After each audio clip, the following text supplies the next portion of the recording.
Americans. And then the one after that is the following day on Thursday, February 19th. And it's No Other Land, which is being hosted by J Street in New Oregon, and then the Political Science Department. And it's a Palestinian Israeli collective about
right now. So if anyone else would like to join, please teams me. Yeah, thank you. Thank you, guys. And I believe SGS had an announcement they wanted to make. I wanted to take the opportunity to introduce Molly Pendley. Molly is the interim advisor for student governance and leadership, and she will be working with Bonnie going forward. So, our first time, so yeah, it's great to be here. I'll get my bookie link out. So chat with them. Just want to learn what you do. Hi, Molly. Hi, Molly. Guys, Senator Chisholm. What? Well, I'd like to learn what y'all do, so you guys can be my teacher this year for the rest of the year.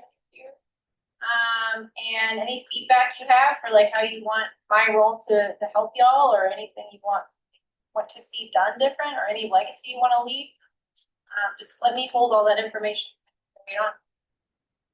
Official title is Senate Leadership Advisor, so mostly like helping with things like me. I was able to get out the trainings this summer, for example, so just like helping with certain administrative tasks this role has that I have a hard time delegating, or people in my position that are trying to like learn the Senate rules, like how to lead Senate and just like actually not missing certain things that are important like trainings. And then if that concludes announcements, we will move forward in the agenda to public forum. Do we have anybody who wishes to speak for the forum? All right, we'll go into financial business tonight. The current surplus amount is $331,490. Unallocated reserves is at $24,480. And our total amount of requests for this evening is $26,784. We will start with our transfer request from Mind the Gap. Awesome. Thank you so much. Please come up, introduce yourself, and share a little bit about your transfer. Hi, I'm Adele Bryan. I'm the Vice President of today, we're first going to talk about a line item transfer we have, which is to take our line item arrangements and move that $1,000 to travel. We found out earlier this year that we're not able to utilize the arrangement line item for that we wanted. It would involve student contracts, and SOPS informed us that we cannot utilize it for like students that are currently here. So we decided to then transfer that $1,000 to travel so we can utilize it for actually a surplus request that we're gonna talk about later tonight, just so we can have less surplus. Awesome, thank you so much, that makes sense. We'll start questions. Anybody has a question? Someone want to make a motion? Senator Chang? Yes, so I know what's going on at that side. Contract students, like.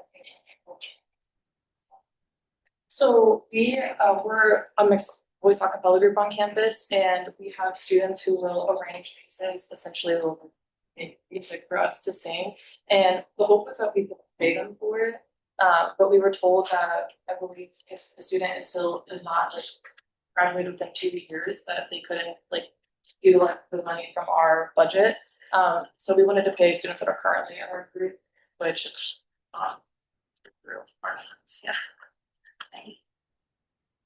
Senator Fisher? Yeah, I'm gonna make the motion, but I am having to log in again. I move to transfer funds within the group come on now, mind the gap. OS 155I.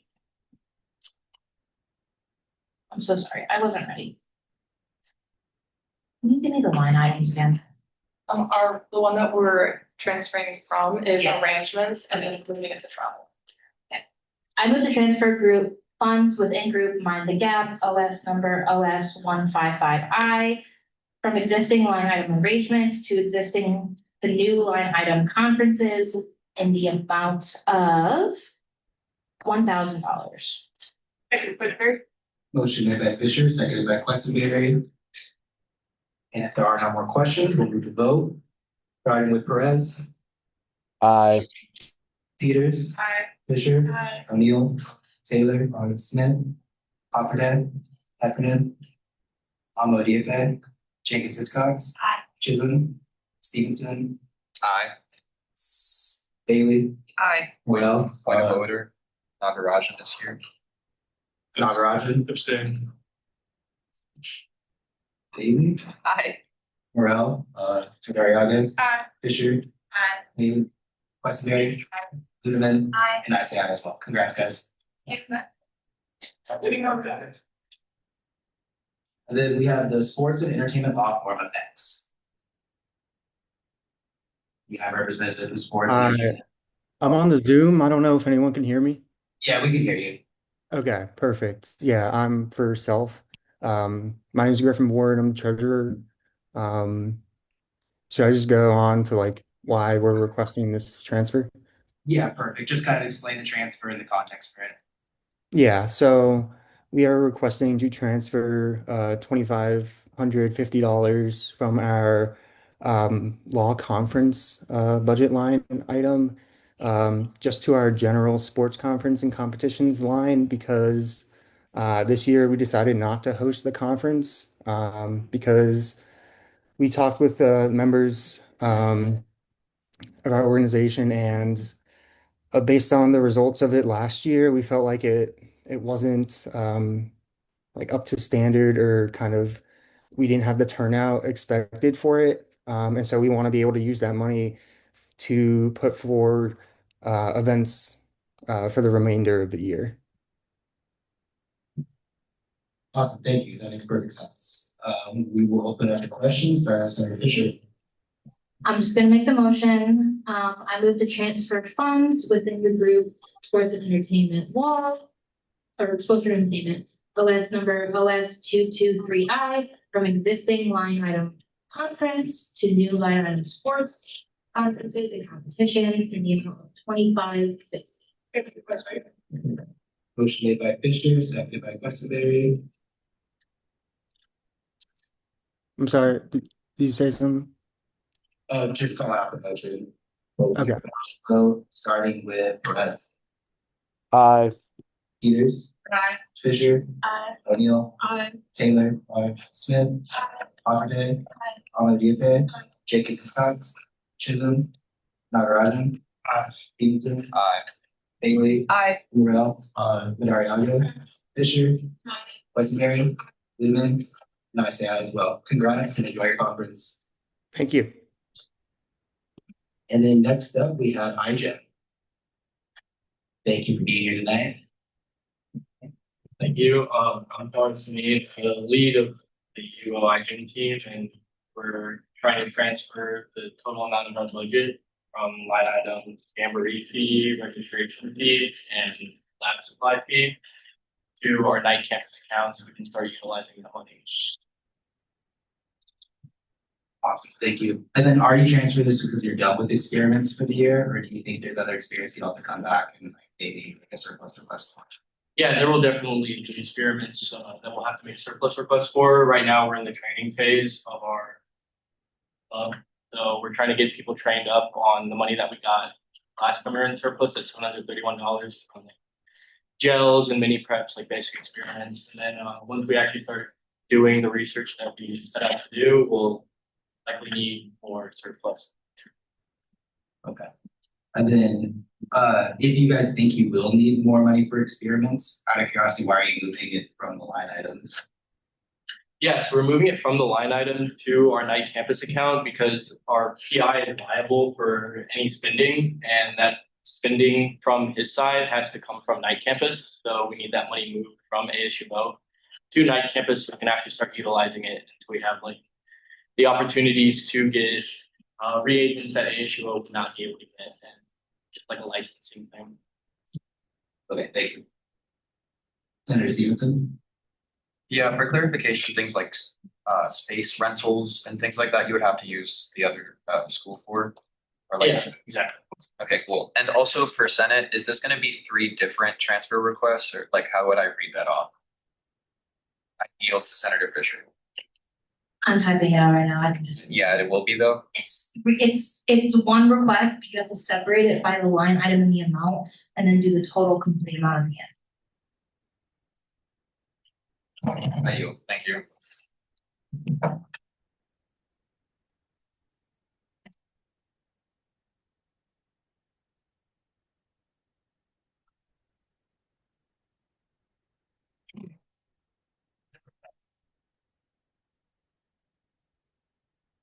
I have them separate. Well, I've written them out separately, and so if I was like, I moved to do this in this amount because okay, no. I literally just sent it to you. Okay, I move to transfer funds within group iGEM OS number OS 351 from existing line item iGEM experience to new line item night campus account in the amount of $731. I move to also iGEM transferring from existing line item iGEM conference fee registration to new line item night campus account in the amount of $3,000. And from existing line item iGEM team registration to new line item night campus account in an amount of $555,500 for a total amount of $9,231. Motion made by Fisher, seconded by Questenberry. Senator Peters? I just want to clarify, you want this moved to a line item entitled night campus account, or do you want this transferred to your night campus account? That is the index number ZK, yada, yada. Exactly that, yeah. You want, so not an internal transfer. No, not an internal transfer. Is that a different form? Or? Is it Julie? You can do this transfer and then we'll deal with it on staff's end. Okay, You'll have to request a JV transfer. okay, cool. Okay, I yield that. So just to clarify for you, what that means is after this, then you need to fill out a different transfer form for a JV transfer to transfer the funds from that one line to your night campus account. Okay. Since the funds are leading ASU, there's like another form essentially. Okay. And then motions on the floor. We got no more questions. If we can move to vote. Starting with Perez, Aye. Peters, Aye. Fisher, Aye. O'Neill, Taylor, Smith, Aye. Offerhead, Aye. Amelie Jacobs Scott, Aye. Chisholm, Nagarajan, Aye. Stevenson, Aye. Bailey, Aye. Morel, Madariaga, Aye. Fisher, Aye. Questenberry, Aye. Ludeman, Aye. and I say aye as well. Congrats. Thank you. Thank you. And then next up, we have PRFSA. Hi, everyone. Hello, welcome back. Thanks. I'm Grace. I'm the finance director for Public Relations Student Society of America. We've concluded that in 2 weeks we will be going to San Francisco for a professional development tour. So we are requesting a transfer of the $1,904 from the PRSSA Icon Conference line item, slightly down to the professional development because we've already booked out all the flights and the hotel has been confirmed. They don't charge the hotel until they arrive and check in. However, there is money needed to cover that hotel fee, and so that would need to be in the line item to go through to the travel agency. Awesome, thank you. And then just for clarification, is this the request that you guys initially intended to come for surplus for, but were able to kind of like figure something out? Exactly, yes, exactly. That's good news. Okay, Senator Fisher. I'm gonna make a motion. I move to transfer funds within the group Public Relations Student Society of America, OS number OS 079I, from existing line item PRSSA Icon Conference 2025 to new line item professional development tours in total amount of $1,900. Second, Bailey. Motion made by Fisher, seconded by Bailey. Do we have any more questions? Just to clarify, it's going to the existing line item professional development tours, right? Not a new one. If you have a line item called professional development tours, it'll already go on that one. And then Okay, if you- perfect. Thank you. Okay, I just wanted I heard the word new from Fisher, so I just wanted to clarify. This is just a clarifying question for us. I was under the assumption that new line item meant like because it's being moved to a new line item, or is it a new line item? Like it's a brand new. Thank you, I yield.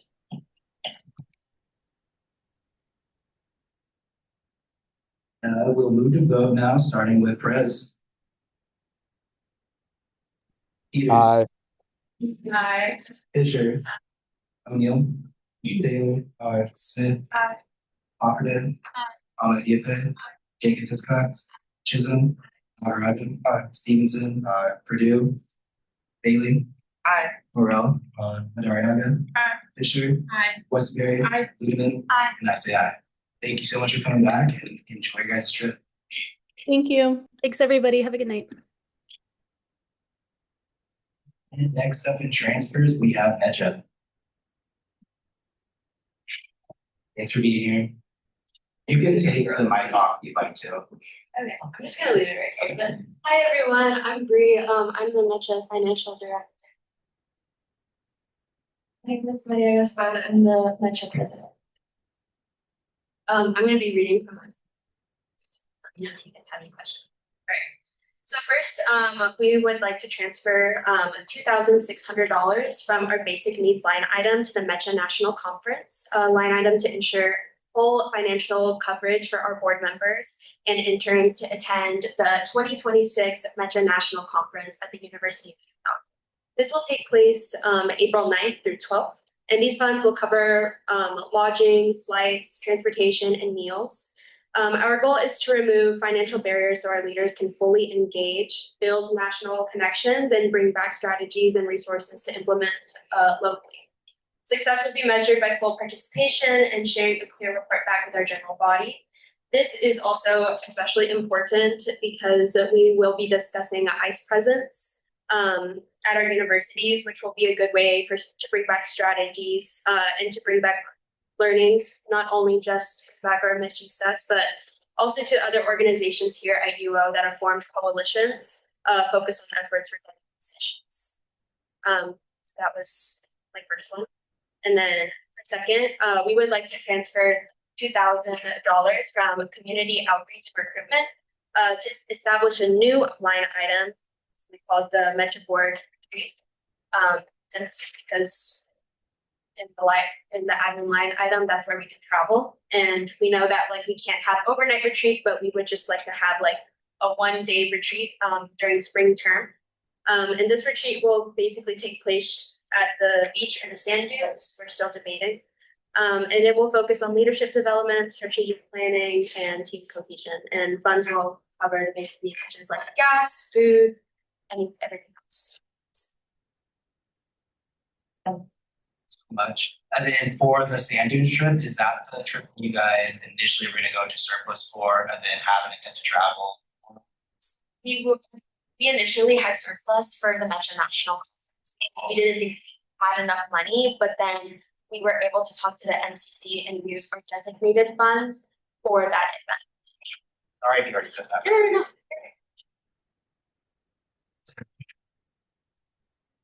I also have some logistical questions, just real quick. To clarify, it's 2,600 to Metro National Conference and 2,000 to admin. What was the new line item? So it was from community outreach and recruitment, and that will be to a new admin line item, like titled Metro Board Retreats. So the new line item title. Correct. Yeah. One moment.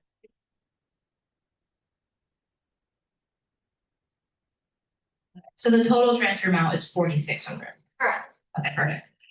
I move to transfer funds within the group Metro OS number OS057I from existing line item basic needs to existing line item Metro National Conference in the amount of $2,600, and from existing line item community outreach and recruitment to new line item Metro Board Retreat in the amount of $2,000 for a total transfer amount of $4,600.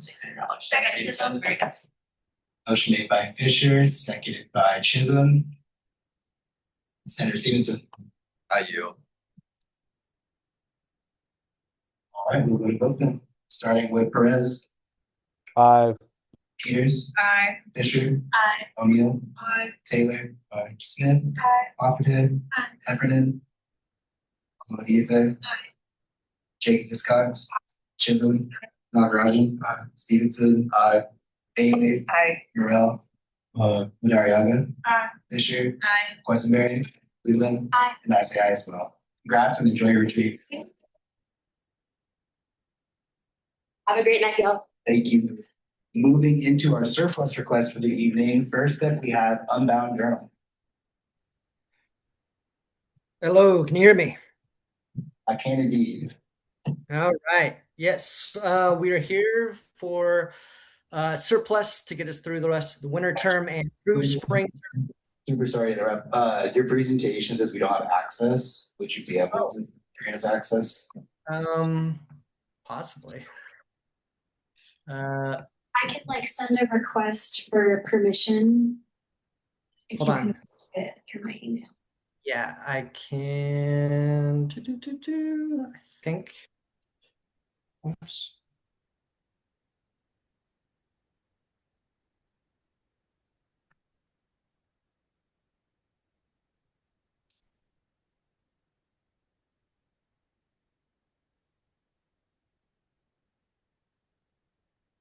Okay, I think you should be able to click the link in the chat and bring it up.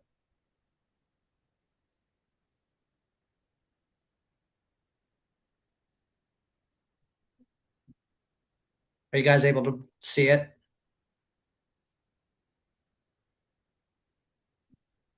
Hello? I don't believe it's, well, let's see. I don't have an account. But we'll see if it lets me.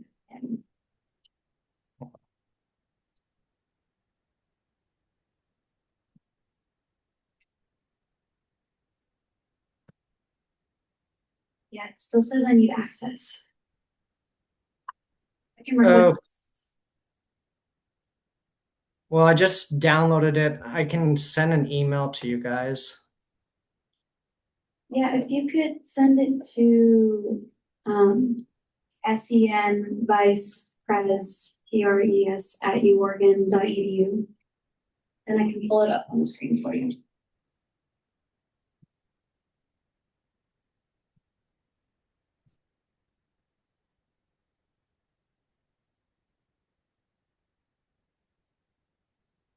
Let's try this again. Okay, just sent it.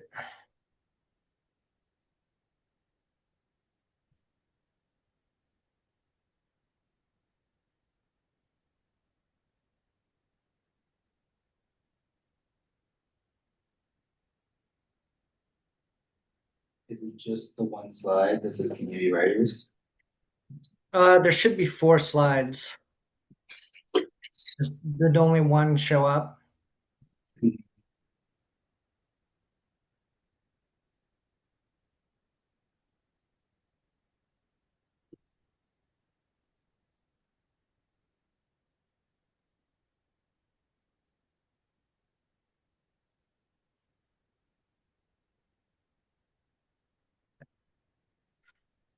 Oh, nice. Looks like we got it.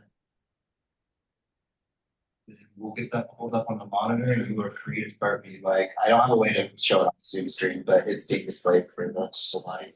And you can just let me know when you need the next clip. Okay. All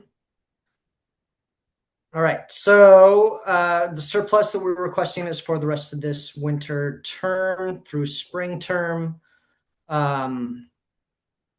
It includes our community riders, which is every Friday, and we get Domino's Pizza for it. We have 14 more meetings throughout the rest of the year. So I have a $630 for community riders pizza. And we also have our launch party in May, which will be $254 is about what I calculated out to. So for a total of 800 in surplus, plus we did want to transfer money.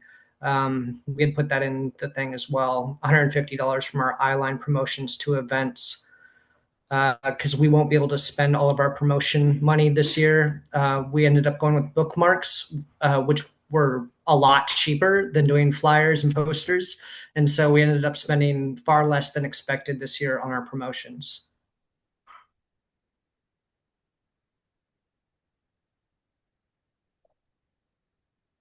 Awesome. Thank you so much for sharing. We'll open it up for questions now. I'll start with you guys. Events do you guys have for the rest of the term? So far this year, about how many people have been showing up to your events? It seems like there's been about 5 to 6, 7 people showing up, sometimes more, sometimes less. Our biggest engagement comes through our submission page because we're a literary journal. So our submission analytics on WordPress have been showing about 300 people a month. So we've been getting a lot of people coming in through our submission page, submitting their stories and poetry to the journal. And how many? And I was going to say for the launch party, we expect anywhere from 25 to possibly up to 50 people, but it's kind of hard to tell because all depends on when we can actually book a room and what time and who is available what days. But I think last year we had about 20, almost 25 people show up. Okay, awesome. Thank you. Senator Fisher? I have no questions, but I'm gonna make the motion just so we have it. I move to transfer spending from surplus to group unbound journal OS number OS 152 from existing line item promotions to existing line item events in the amount of $800. Fisher. Motion made by Fisher, seconded by Fisher. Got motion on the floor. Then we still need the motion for the transfer. Senator Questenberry? Do you vote on this separately, or can I just make the motion? Actually, we need the separately, right? Will yield? All right, then we have no one else on the list. So this is the request for the $100 in surplus that we are voting on. And we will start with Perez. Aye. Peters. Aye. Fisher. Aye. O'Neill. Aye. Taylor. Aye. Smith. Aye. Hopperhead. Aye. Ahmed Jenkins Hiscox. Aye. Chisholm. Nagarajan. Aye. Stevenson. Aye. Bailey. Aye. Morrell. Aye. Madariaga. Fisher. Aye. Questenberry. Ludeman. Aye. And I say aye as well. And then next we can do the transfer. Senator Mary. Okay, I want to make sure that I have these going to the right line item. So I'm pulling 630 from community writers and just the 150 from Island. The 150 goes from promotion, eyeline promotions to events. Okay, perfect. Then And we don't have like a line item for community riders.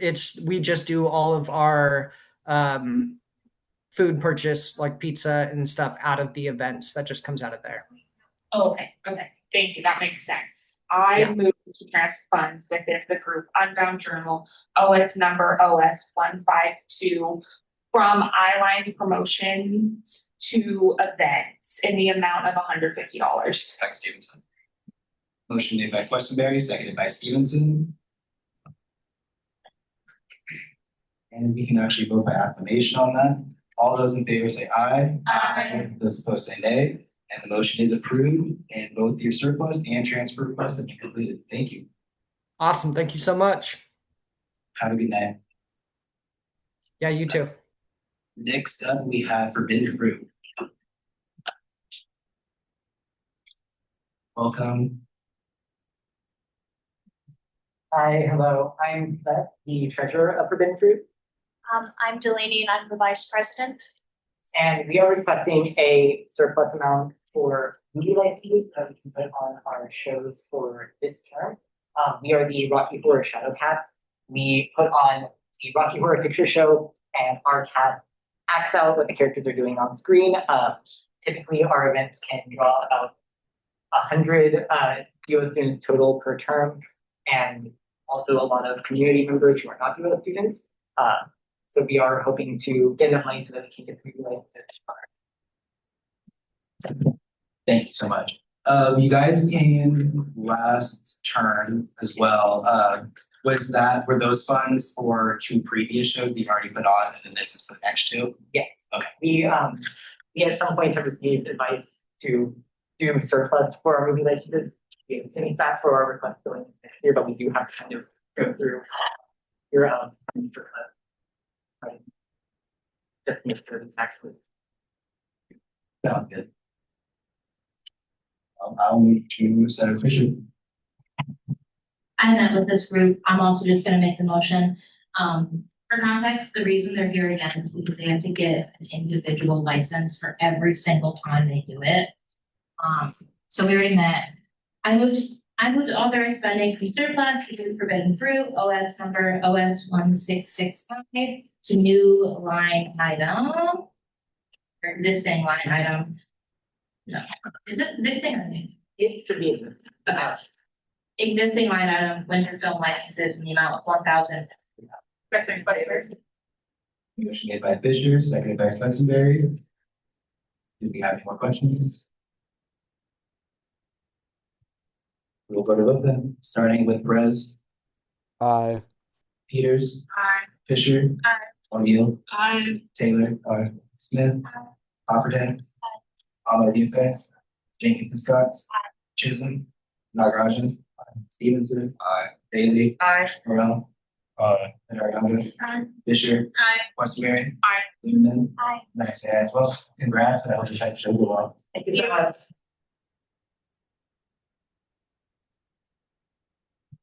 And next up, we have the Asian and Pacific American Student Union.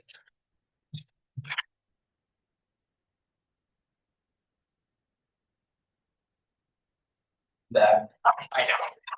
I once again sent, I'm Lincoln Hirata, I'm the co-director of Mapasu. I'm Jessica Mias, a junior executive for African. I also need access. I just got something. Sean wants to get while you went on our plan.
Refreshing.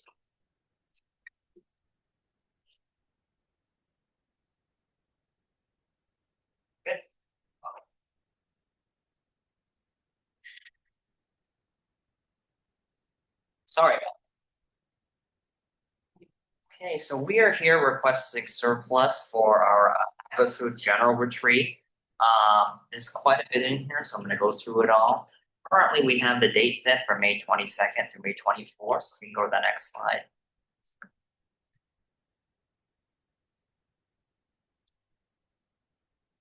Okay, so yeah, like what as most retreats are, the general retreat is a time where we can take, our devoted members out of Eugene for 2 nights to a campground, what we've done in the tradition. And it's a time for where our members can really get to know each other, especially the ones that we've met this year that are new to our club.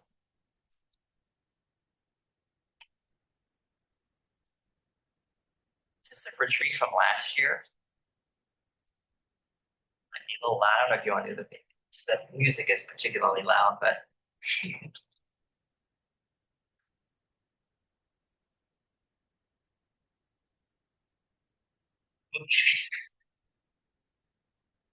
that was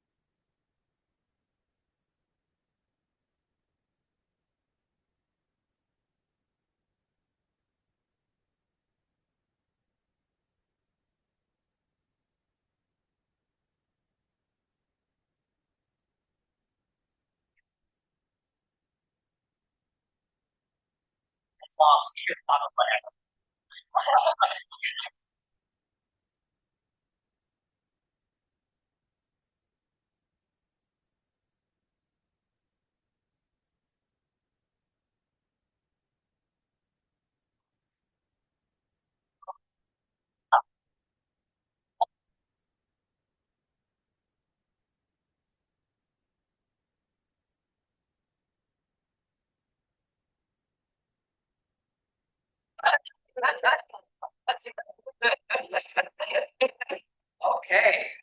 So we will be hosting retreat at the Manuta Campground. You guys are familiar with that? We'll be in Ballard Hall this year, which will be week 8 of spring term, particularly late. The only time we can get it. Next slide.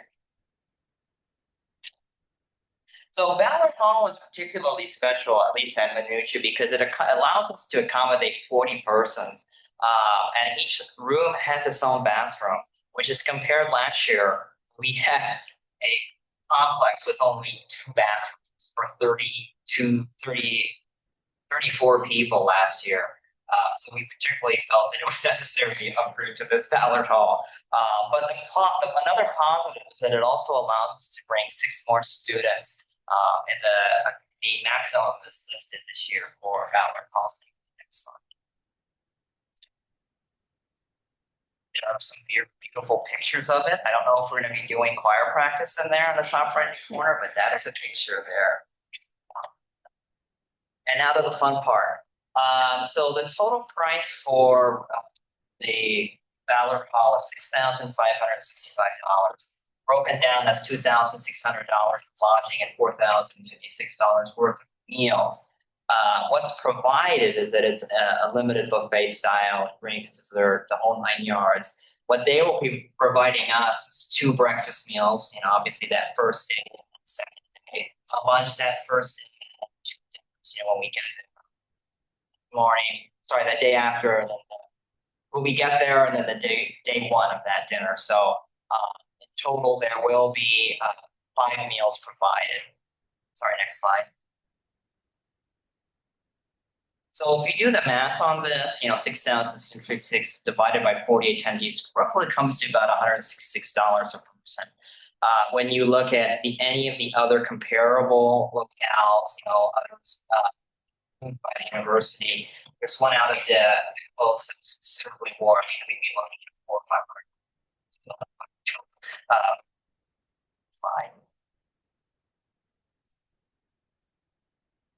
So therefore, we're very blessed to already have $2,600 in our ledger, which is reserved for our retreat. Therefore, our lodging price. And so really what we're here asking for is just for meals, and then that, $300 to make it a nice, festival.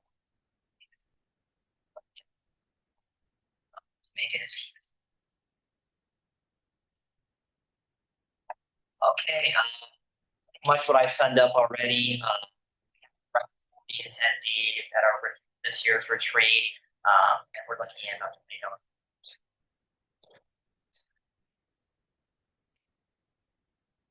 that is it. Sorry.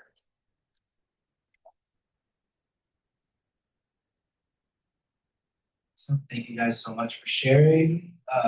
Real quick with the $20 per how much is the total cost for food? Is the 4,000? Yes, the total cost is $4,056 for meals. Divided by 40. Oh, sorry, no, that was. Yes, it roughly represents about 1975 meal. Or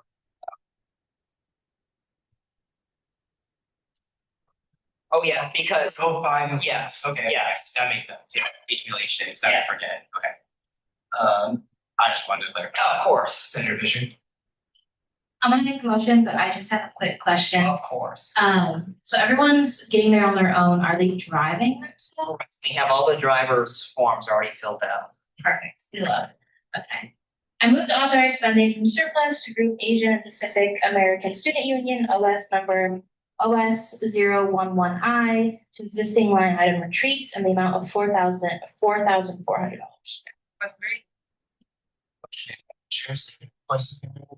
Continue with deliberation. I was just wondering, how many members you have? We have, well, so how it works with ours is you have to attend at least 6 to 7 meetings throughout the year. So that's when we come in a lot. But we do reference about 125. Okay. And how did you just pick like the 40 or if you haven't? No, we try to disseminate it based on year. So we always, seniors are priority of our members. And it's usually 10 per grade. So we make it as fair as possible. Thank you.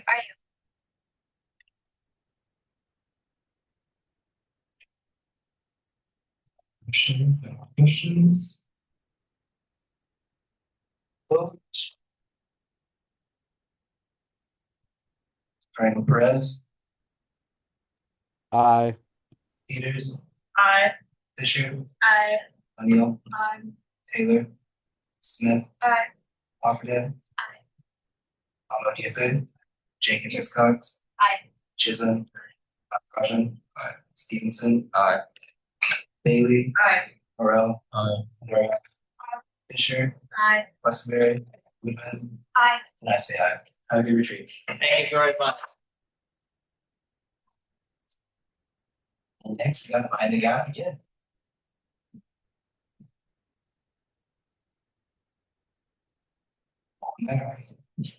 Thank you. Hello, I'm Lachlan Dobbs. I'm treasurer of Mind the Gap. My name's Carissa. I'm president of Mind the Gap. Mind the Gap is University of Oregon's premier mixed sport acapella group. I have your presentation. No, I said. Ah.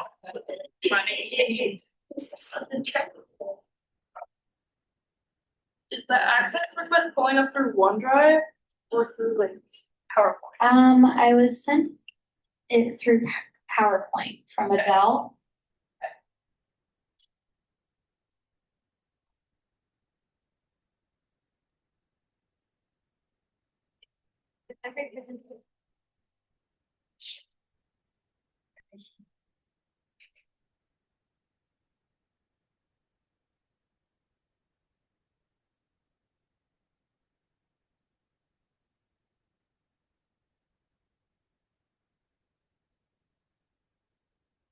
Out for all night, so I'm gonna go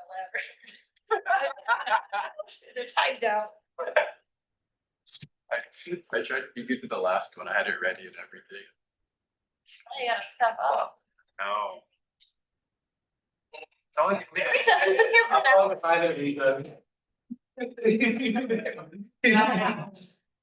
Everything grad. And really. Well, it'd be so good for you to ask me for it. Yeah. An hour. Even the next one. Really? It's like more. Yeah. You gotta be fun. What they've been the past 2 months. Like, well, you have a friend who request, like, well, Let's that number changes. It's like, Be good, so. Oh, yeah. Okay, you got really good. there are 2 more. Okay, let's.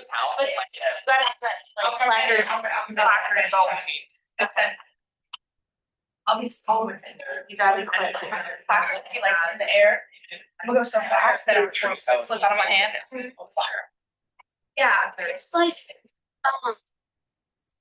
Appreciate it. My glasses open and I was like, down there. I was like, So. I did not see Chinese thing at all. so that's not on you guys. It's Yeah, exactly. I would, you were all wrong, you know, like. I agree. What's big? Wait, I will. It's I want after. Yeah. Cool. I got you. Don't worry. I'll be so fast. You'll be like, you'll be like.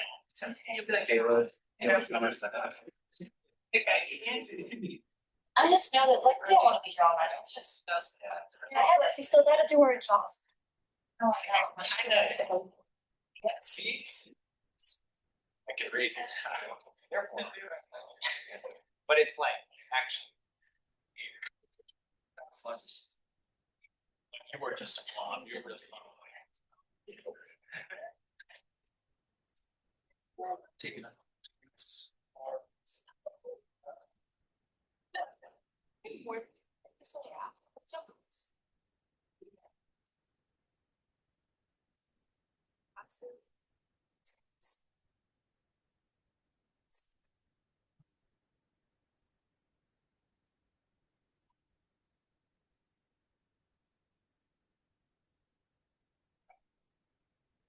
Be like a Senate. Tells you. And then you can just show up. There's like 2 or something. That's. What? Yeah, it's always the last one. So it'd be nice if I could like not be in the room and then just like check the file. But I love spending time with you guys. Oh, yeah, very sweet. Oh, yeah. No, Steve. No. Wait, hey.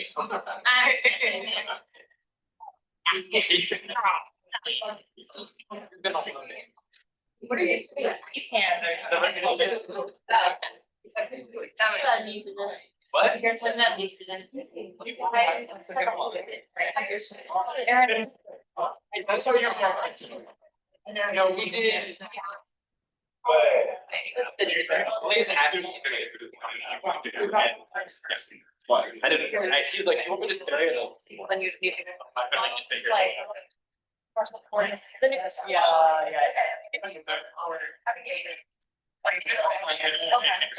Bella, you can also add anything you want to it. I will. I'm gonna motivate for it. I love this one.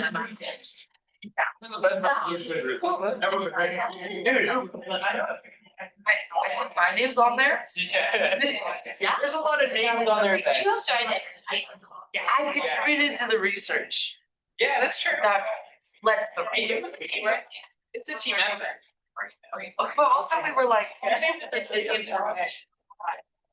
don't need to do like. I only wrote out it today.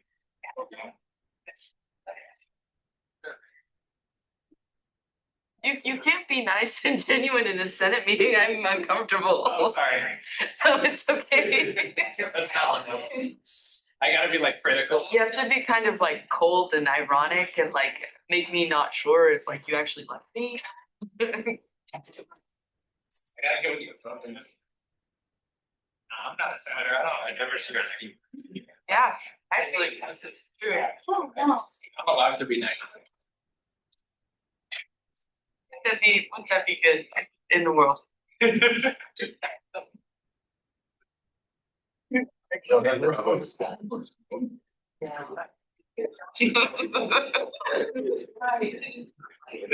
Like to be me. Yeah. Are the mics on? Do you think you could do it, like, for real? Never mind. Oh. I wanna hear it, I'm curious. It's not on purpose. It's just like because. What are we talking about? They're saying I should try to be manager. Why? See what it's like. Maybe I like it. Like trying out a new people. Is it a choice to be like? Is it a choice your character? I said I should try it out. Oh.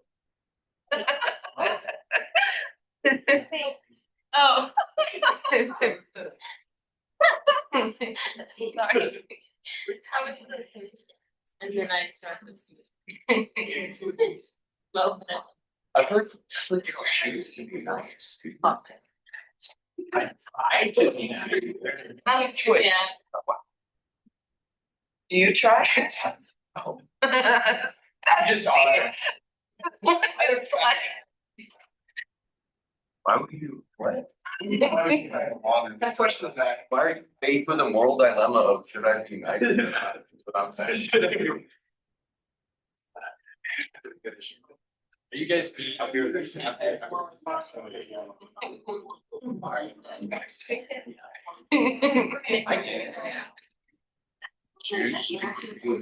I mean? Like outgoing? It's like, Being nice is more than just like, you know, while we're saying, yeah. So I made a choice of that. That's like, Like if you come like you're comfortable with stuff. Dude, I don't choose school. I'm ducking the world. It's bro.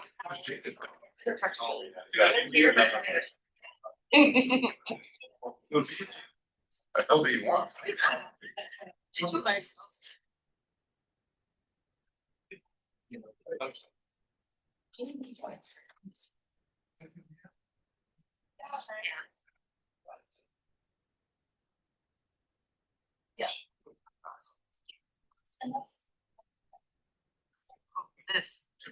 This is what the fun is.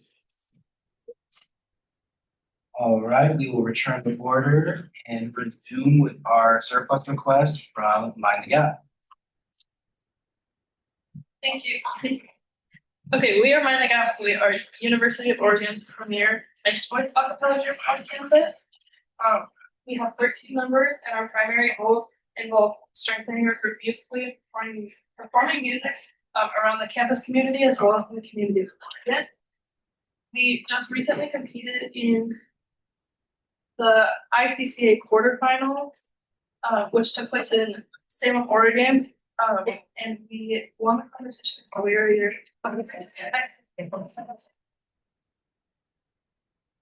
We will be advancing to the semifinals in Redwood City, California, and that is why we are here. We were requesting about $3,500 to cover travel and meal expenses for that trip.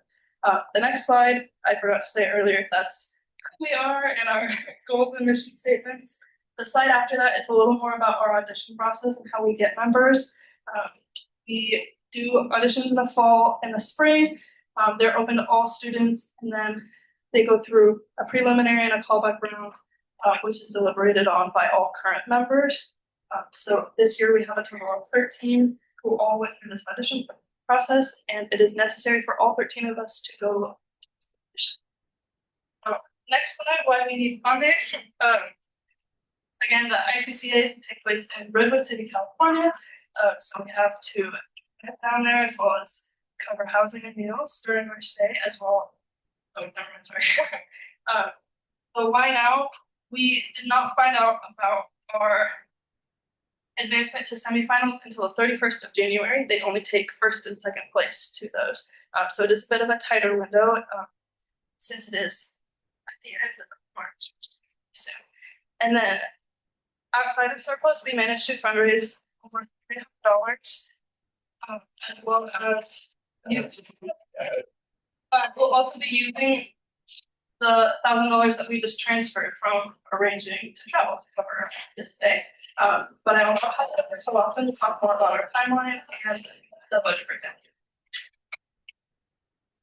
And just in case anyone asks, there was $800 in the travel budget before the transfer, so $1,800 currently in the budget that we can contribute towards travel. If you move to the next slide, please.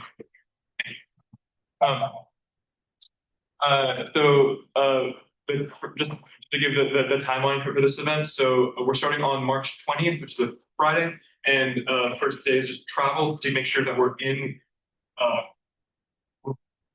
Redwood City in order to be there because the next day of the IPCA competition, and so we need to make sure we have a full day in California. We're already there, and yes, hopefully we'll place. And then next day is kind of a team building day because we think this is important because it'll have been a long day of like competing with us, and like a huge part of our organization, something that we believe in, is sort of the cohesion of the group and making sure every person in the group grows into a strong musician. And so we want to build as a team to take together and kind of spend that day together. And then on day 4, that's when we return to Eugene. All right, next slide, please. Okay, so just to cover the different aspects of what we need covered. The first is lodging. So we will be staying for 3 nights in the Fairfield in the suites, and it's it'll be we're getting 4 rooms for the 13 members, and yeah, and we got an estimated cost from a sales representative from the company regarding how much that would cost, and they estimated it to be about $1,833. So we that's how much we're asking for that. Next slide, please. Okay, and then we're also, in order to get to California, it is a long trip. So we are renting 2 vehicles through Motor Pool, and we've already filled out a lot of the documentation for that, and you can see the breakdown, but essentially is both the daily rate and a mileage rate for each of the vehicles, and it's about it's a $292 $73 a day daily rate for the minivan that we're renting, and then a $39 a day daily rate for the sedan, and then we are estimating that we're going to travel about 1,390 miles over the course of the trip.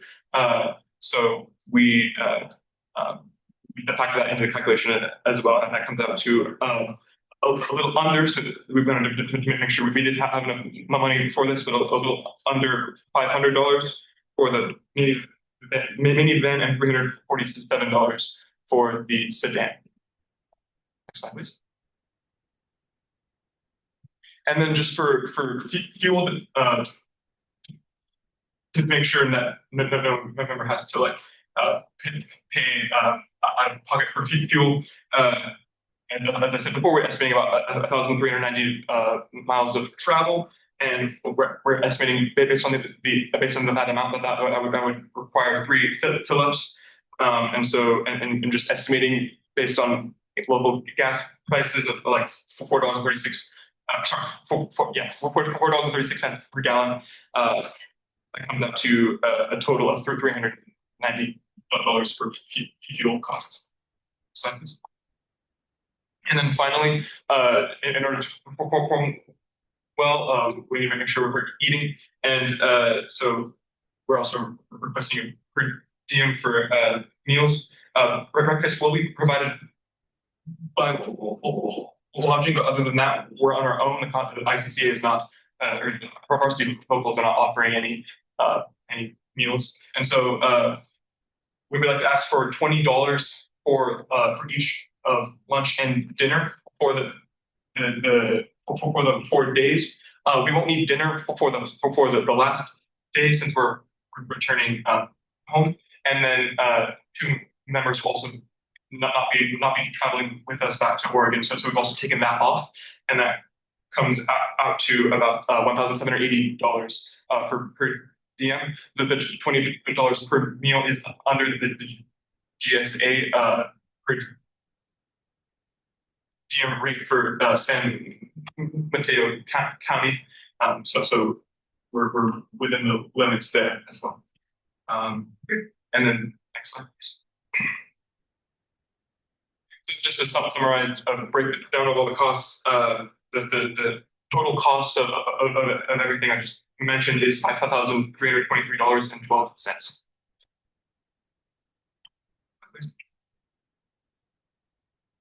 So just to briefly go over how this benefits the University of Oregon at large. This is a competition, so if we score, if we place highly, if we perform well, that will impart prestige on the University of Oregon as an a cappella school, and will encourage new prospective a cappella members to consider the University of Oregon as a strong a cappella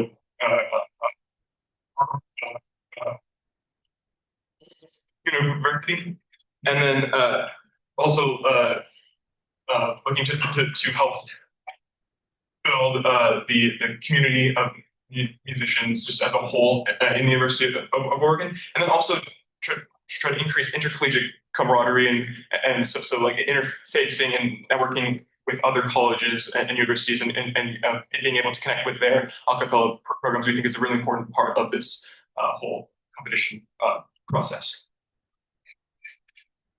But please, so our formal request is for $3,523.12, as Chris mentioned, which is factoring in the $1,800 that we already have in travel expenses. Thank you.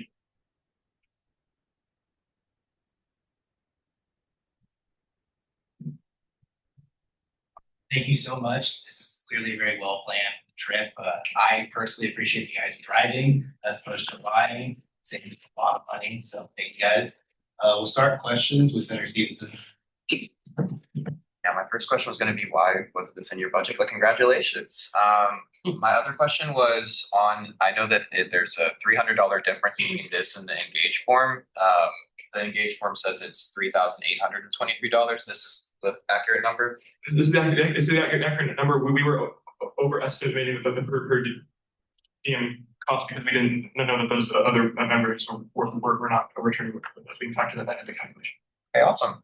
I'm going to make a motion then. I move to authorize spending from surplus to group Mind the Gap, OS number OS155I, to existing line item travel expenses in the amount of $3,523.12. Seconded Peters.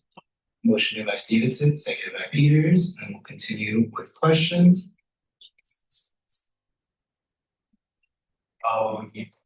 We gotta redo the motion because we got around to the nearest dollar. Oh. Okay, is 20 like going to 24 better? It's 88 cents. Yeah, okay. I move to authorize spending from surplus to group Mind the Gap, OS number OS155I, to existing line item travel expenses in the amount of $3,524. Motion made by Stevenson, seconded by Questenberry. We'll now move forward. Questions? Do you yield? I yield. And Senator Fisher. Hey guys, thank you so much for being here. I'm going to make the motion, but I just want to say congratulations. It's a really cool opportunity.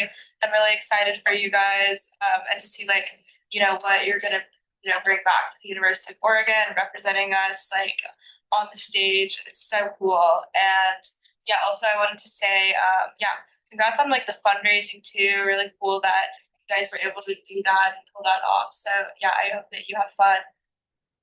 I yield. That's it. Hey, thank you for coming. Also, congratulations. It's really cool. I was wondering, what kind of activities did you have planned for the team building day?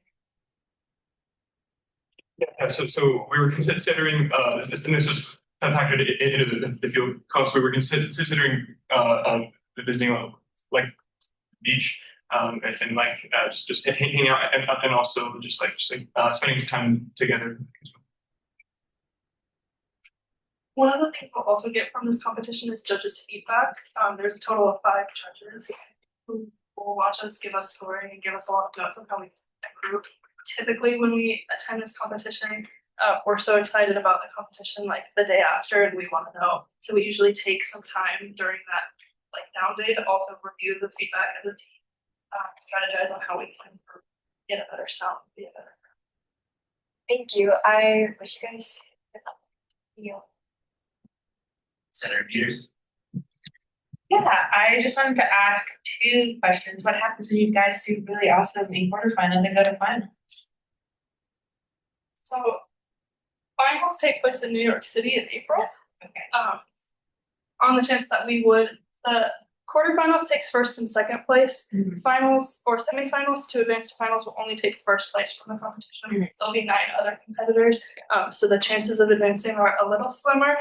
We're also competing against groups in California who they have a lot more budget from their schools, and groups like USC and all the private like music schools.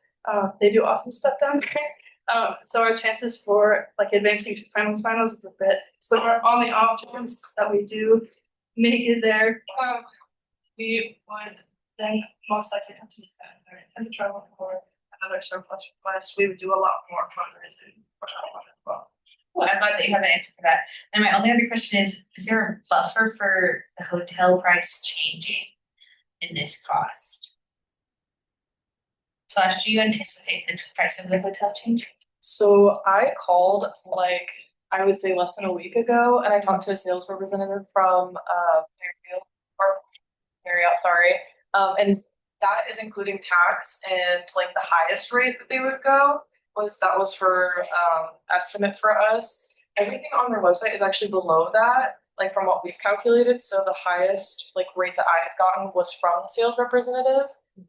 So I anticipate that it would be fine, especially because it was directly from her, including those dates, taxes, and all of the nights and like all of our specific information.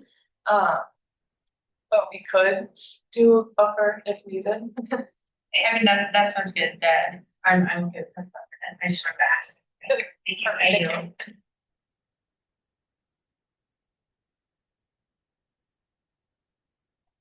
Right. Questions? If there are no more questions, we can go to vote. We'll start with Red. Aye. Peters. Aye. Pitcher. Aye. O'Neill. Abstain. Taylor. Aye. Smith.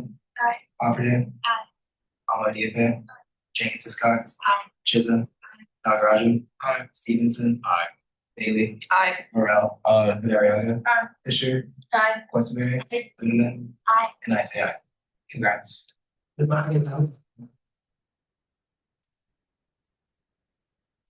Then we have the Association of Fundraising Professionals. Welcome. Hi, my name is Taylor and I am a co-president of AFP.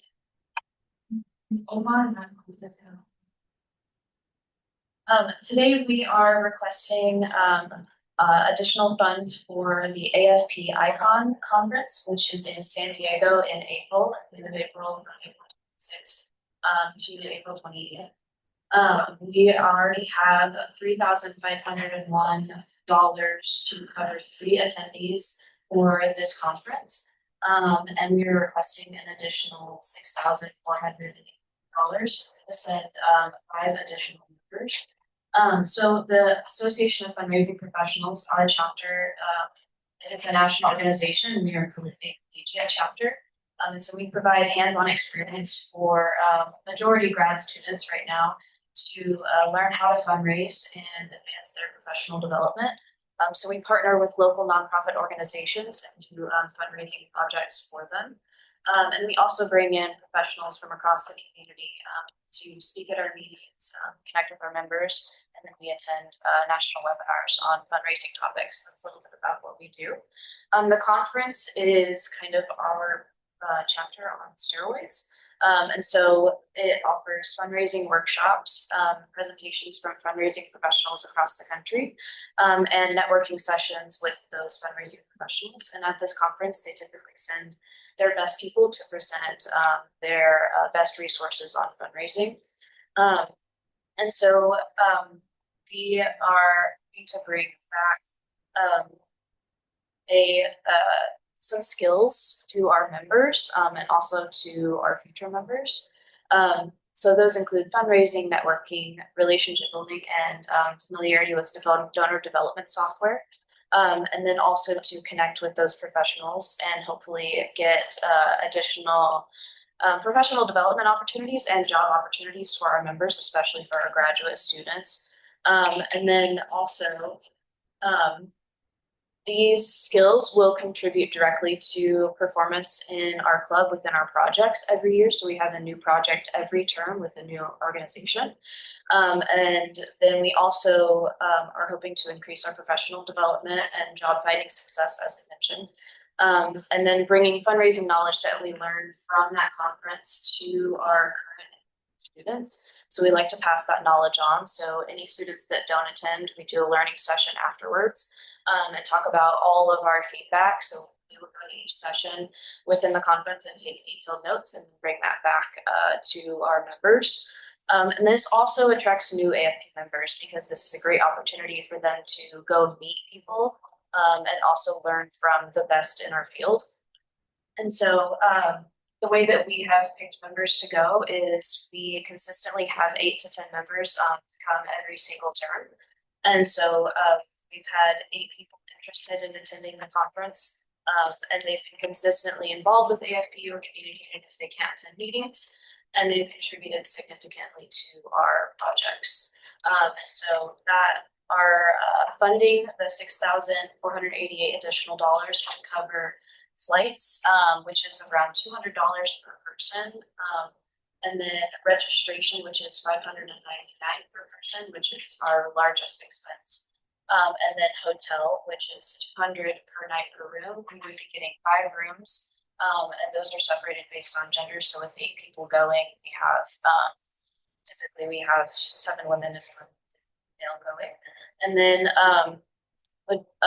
transportation to and from the airport. So 4 cars total on Uber and Lyft, and then airport parking for 2 cars to be at the Eugene Airport. For the days that we are traveling. And then we do like to do 1 group dinner. And that is just to encourage people to get to know each other and to encourage group bonding over the conference and share how the conference is going for them. So per diem for 1 dinner. Thank you. Awesome, thank you so much. Well, I'll open up the question and I'll start with Senator Dario. Hey guys, I think that sounds really cool. I had one question. You said you were requesting 6,488. On Engage, the form said 6,728. So I just wanted to double check which one was the correct. These are the updated notes that I have. So that should be 6,088. Our per diem was a little bit overestimated, and so that brought it down a little bit. Okay, cool. Yeah, I just wanted to double check. I'm gonna go ahead and make the motion. We have it. I move to authorize spending from surplus to Group Association of Fundraising Professional, OS number OS144I, to existing line item AFP Global Conference in the amount of $6,488. All right, I'll give a second. My question, Mary, yield. Oh yeah, I sorry. Senator Questioner. I have one question for y'all. You said you initially planned for 3 people to go. Was there just an increased demand this year? Actually, we typically send around this amount, so 8 people. But we like to build it into our budget for at least 3 people to go. So typically it's the co-presidents and 1 additional person, so that people still get the opportunity even if we don't receive surplus money. That's great. That's great planning. I just wanted to share my support of this for a couple of great reasons. I think it's great that you're only doing per diem for 1 meal instead of every meal. That shows greater team training while also providing them opportunity for team bonding. I also like to highlight that this is beneath the guidelines we've set of our financial priorities. So this is great. It achieves both sides of the priorities. And then I know I've said this before, but I'm going to say it again. But conferences are huge for jobs, especially for grad students. So I think this is a fantastic opportunity. It's close by, planned it really well. So I just want to say I fully support this. I yield.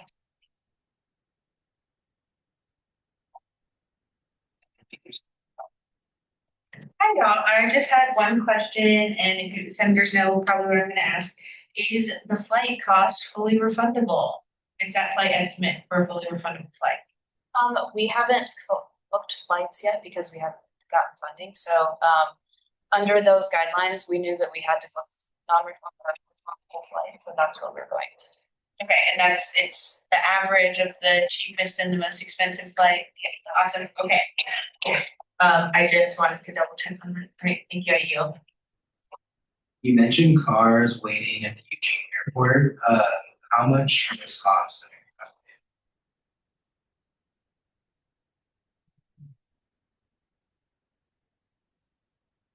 So for 3 days, it's $58.50 per car. And that's based on the economy rate of the Eugene Airport parking lot. We would only need 2 cars for 8 people. So that's based on the fixed parking cost. Okay, that's not bad. I just want to make sure. Do you have any other questions?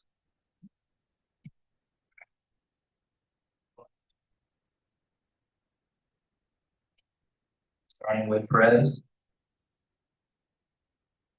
Peters. Aye. Fisher. Aye. O'Neill. Aye. Taylor. Smith. Aye. Copperhead. Aye. Heffernan. Amakiepe. Jenkins Hiscox. Aye. Chisholm. Aye. Nagarajan.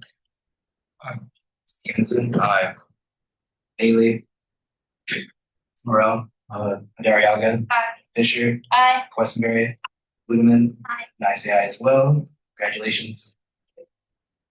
Can anyone call a recess? Motion. Now, why? Okay, so basically the center just had an event with an amazing speaker and they had a bunch of leftover food and there was a leftover text over for it. And I hate seeing food go to waste, so I really think we should recess and let everybody over here can like stop by the bar and get food because I motion to make a recess. Like to see that. Yes, motion made by Chisholm, seconded by Stevenson. Those in favor say aye. Aye. Those opposed say nay. It's And we are recessed. form, no, it's fun, but.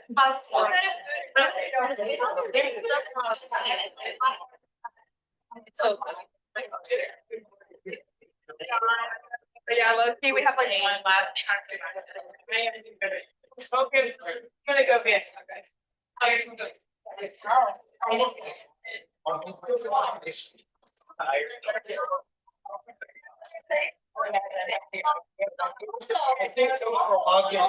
No reason.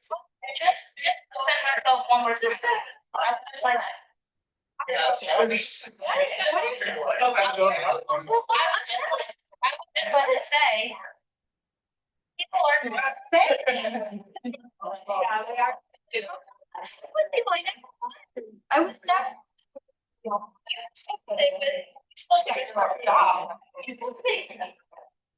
Unless you just said that I want to get out. Much as not, I would be efficient. No, you don't allow. We would agree.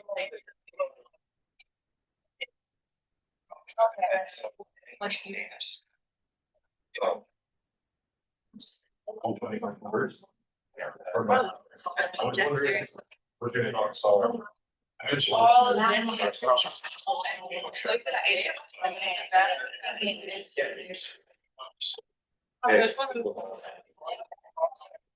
Yeah, I.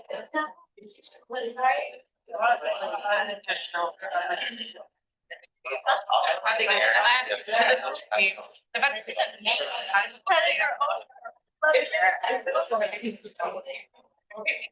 No, it's like, I'm so proud today.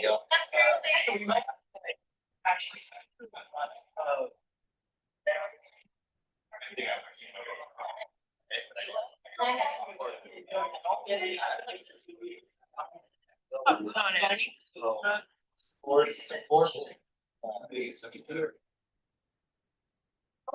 been ugly. Check. Oh, yeah, she's waiting for your back. That's why she was.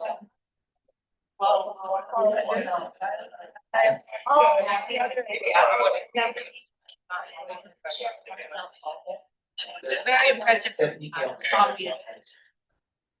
That child that's going to my baby.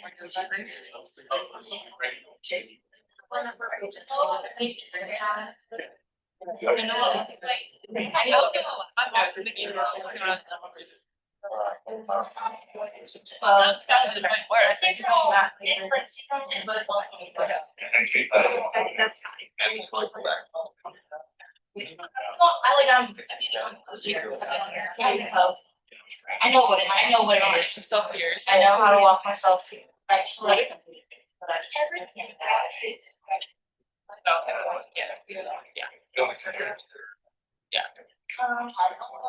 Well, I have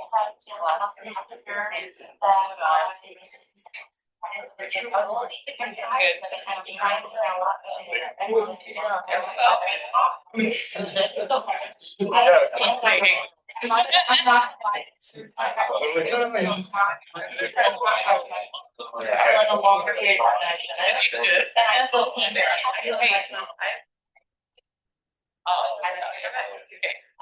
So I'm trying to shower. This is also because. And I am.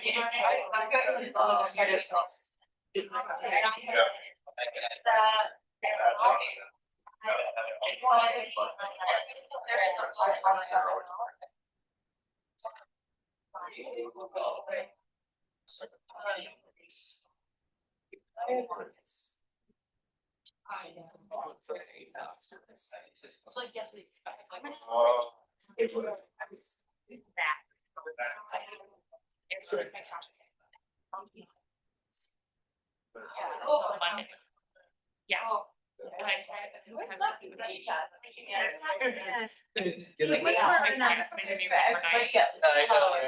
So then I started. SGS. So then I outreach. Why did I do that?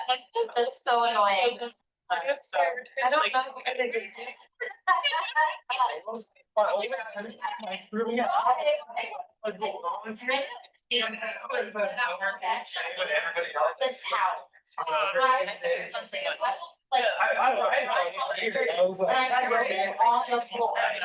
Next to the hamper. It doesn't even say president. I really need to know. Well, I watch out. So, you know, my picture is, but, and you know what? I should have been it. Sorry, I had something. Had something.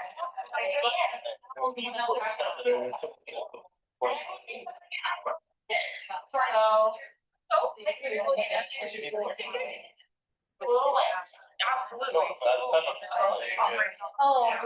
oh, that's right. Yeah, I just.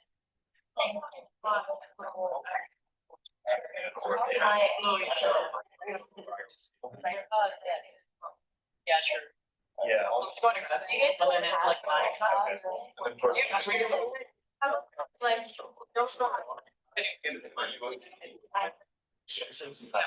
So very long.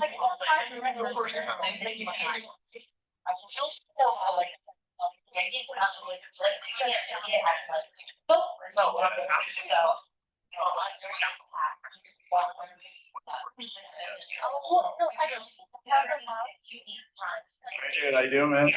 I'm looking hard. I hear you. I have my car. We should only do that in the last one.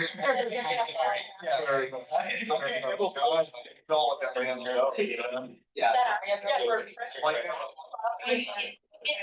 Somebody. Yeah, I'm with you there.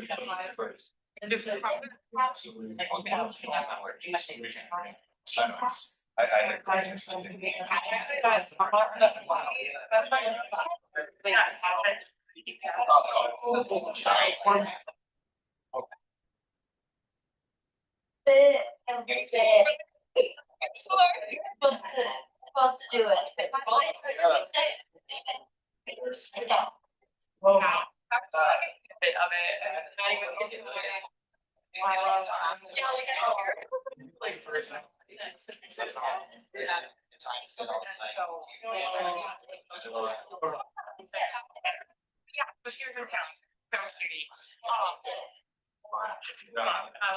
I get how these things go.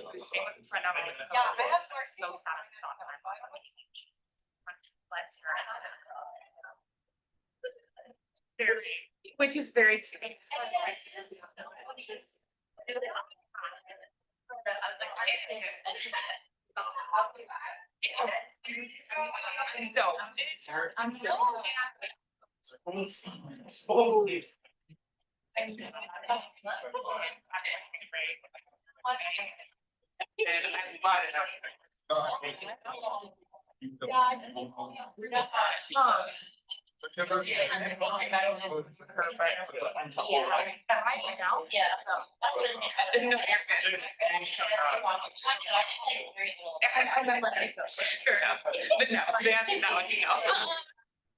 I have like my.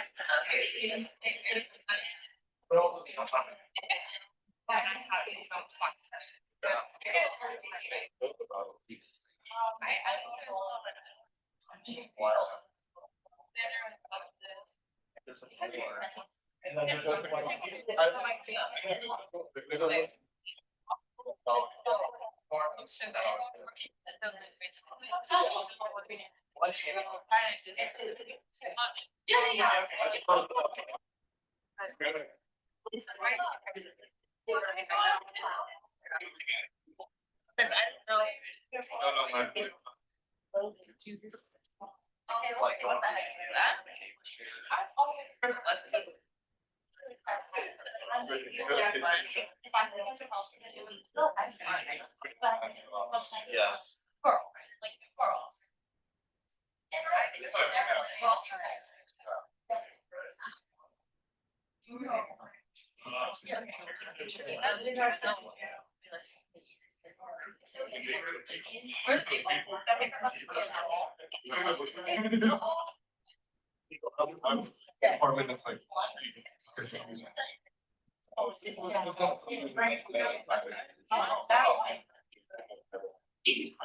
Like the one, we're the ones with the painters that are trying to service it.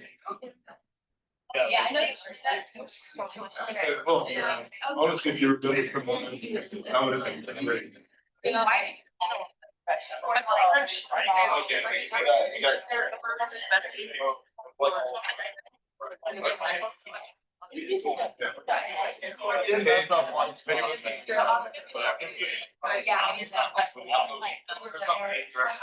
I agree.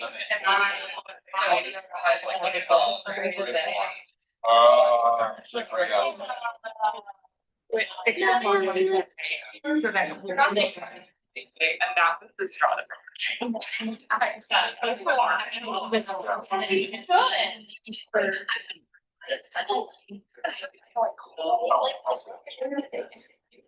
Yes.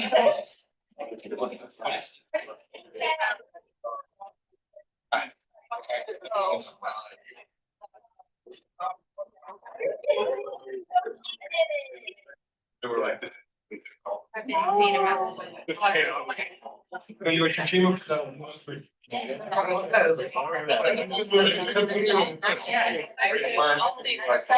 then. Yeah, oh, yeah, absolutely.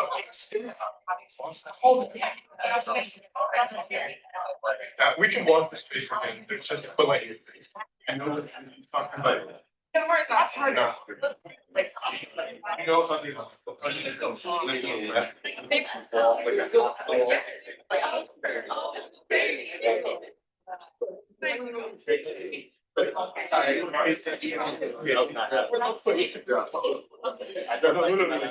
have this great deal. Yeah. It's okay.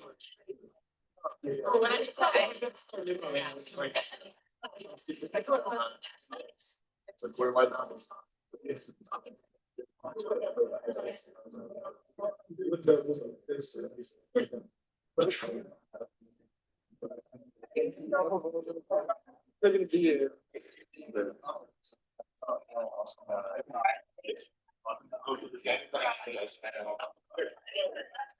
Yeah.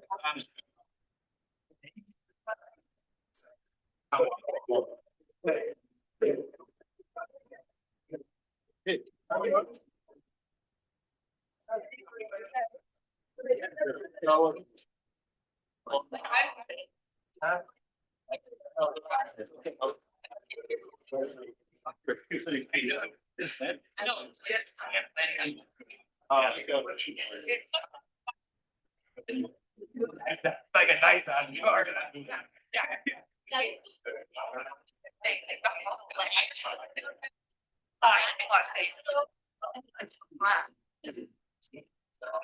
They're like.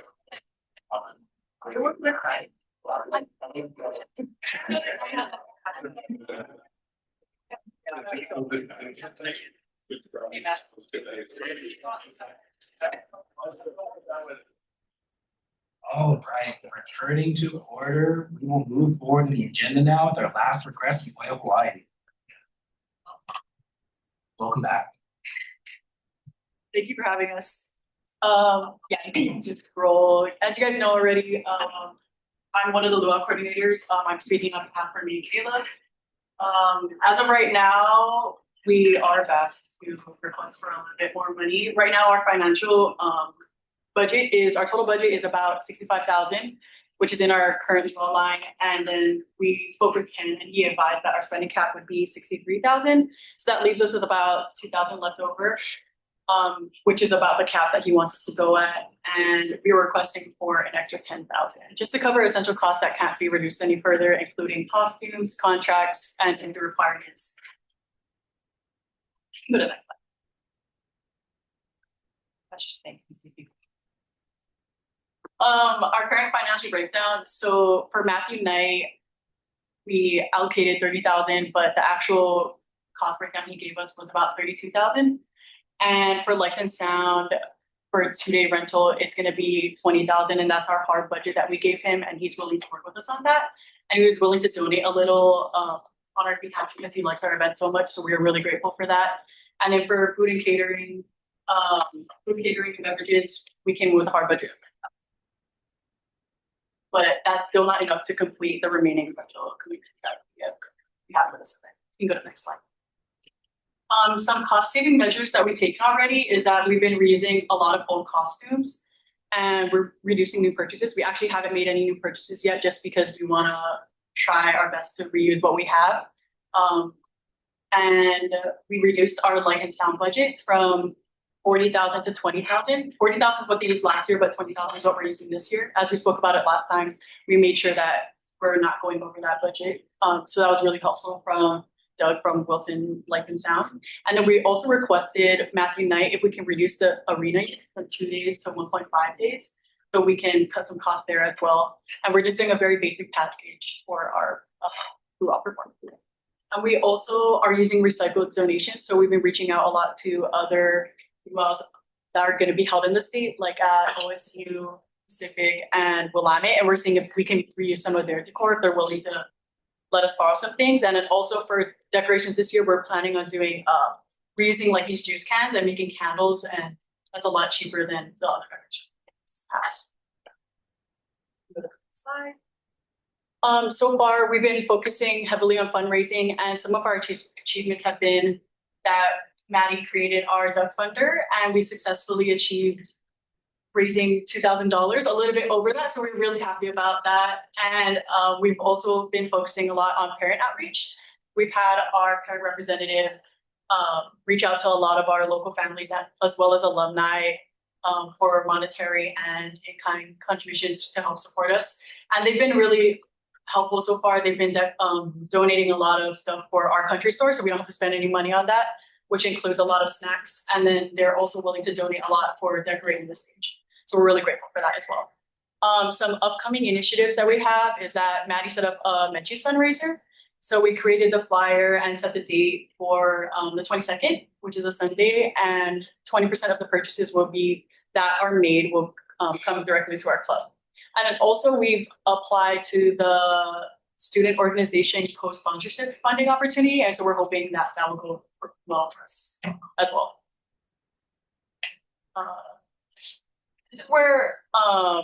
We spoke about it kind of last time, how we've had some big fundraising opportunities that kind of have fell through, which is why we're back today. So we were working with this brand called Aloha Collection. They're a very popular brand among like Hawaii and as well as Southern California. And we got designs approved and we're ready for production, but because of the delayed responses, that pushed our timeline back significantly. Like we were waiting for about a month for a response. So that pushed our timeline back to receiving the final product in like July or August, which is too late for us to receive funds for this year's Lua. But the bright side about that is that we can still use this design and this concept for maybe next year. So they can use it for fundraising if they were to start sooner on the timeline than we did. And then also we were working on selling club merch. We planned that in December to release to club members. We had all designs approved and ready to go in November, but the setup was repeatedly delayed by the project lead, and we're still trying to work that out with him, but it's just been kind of hard to execute. So we're trying to explore alternatives for that as well. But we're still pretty positive about that will happen. We're just not sure if that will be in time for us to use those funds pretty well. This funding is really essential for us because, like I said in the last presentation, our participation numbers have increased, which is really great. A lot of people want to dance or support our Lua this year. And also cultural integrity requires like proper attire, and we want to include senior stalls, which is a tradition that we've had every single year, and also be able to give choreographers and all those who have helped us. So we really value that, and we would like to put that in our budget. And then also, if we have the means for it, we would like to have a fire marshal so we can include Siva Api, which is the fire night dancing. I don't know if you guys have seen that before, but it's a really good cultural representative of the Samoan culture. So we're hoping that if we can get the funding today, that we can include that as well. And also, just because of delays of external partners, that just reduced our fundraising capacity, but we're still really hopeful that we can find other ways to fundraise, and we're still working hard on that. And that's all I have, but thank you guys so much for your time and consideration. Do you guys have any questions? Thanks for the breakdown and for all the work you guys have done with planning this event. I'm actually awkward. With Senator Peters. Hi, y'all. So first of all, I just wanted to super express my support for this and make the motion. But before that, I just want to point out a couple things to senators. First of all, like they mentioned, they're already working on fundraising for next year. So though some of their timelines didn't work out for this year, they are setting things up so that for next year, when Surplus is in a different situation, they'll be in a better position to fundraise even more money. And then the other thing is they're doing all of this fundraising stuff on top of also planning an event, and planning an event as big as Lua takes like all of your time. I know I don't see Nina in our class like most things. So just saying, Lua takes a lot of energy to plan. So I really want to commend them for all the work that they're doing with fundraising on top of planning this event. And then the last thing is they didn't mention it here, but in addition to the funds that was in their ledger and that they got from us, there is like $20,000 that is from ticket sales from previous years. So at the Lua, they sell tickets. That's how they make money to also pay for it again for next year. So just to give you guys sort of an understanding of how much work has gone into this and how much fundraising has happened already. I'm gonna make the motion, so I move to authorize spending from surplus to Group Deal Hawaii OS number OS 039I in the amount of $10,000 to Spring Luau. Motion made by Peters, seconded by Fisher. And we'll move to Senator Stevenson. Hello, thank you guys for coming. Just so I understand, or as a point of clarification, is the $10,000 that's for recouping the losses of just merch? Like, sorry, can you expand further? So just like you mean Like the $9,000 lost on merch, and then the $10,000 that we're giving you, is that's specifically for that, or is that's for the event that you guys are having? Oh, okay, Right? okay, The- yeah. The losses, the merch, would that have gone towards the event is more of my question, like. Yeah, so yeah, the money would go straight to the event. We were just hoping to get that 10,000 from something else, like from the merch or from the bags. Thank you. Senator Chisholm. Hello. Your presentation, you seem so on top of it. Yeah, that was impressive. I also just wanted to say to the Senate, I strongly support this as well. I think these things take a lot of time and money, and this is somewhere you guys are bringing like most of it from your presentation. Yes, yes. Yeah, like that's really amazing. So like I like to have like the fire type container. That sounds really cool. I'm in total support. Yeah, if this makes sense. Senator Fisher. Sure, okay. Hi guys, good to see you again. Yeah, I was also just gonna voice my support for this. Not only is it like the biggest like on-campus event that the student organizations like put on. I had the like pleasure of getting to go last year. It was really cool. Definitely like one of the best events I've ever attended my time here as a student. I also just wanted to point out, I think it's a little insane to me that you guys have to like accrue extra costs because of like the fire marshal situation. Like I wish that you guys didn't have to do that.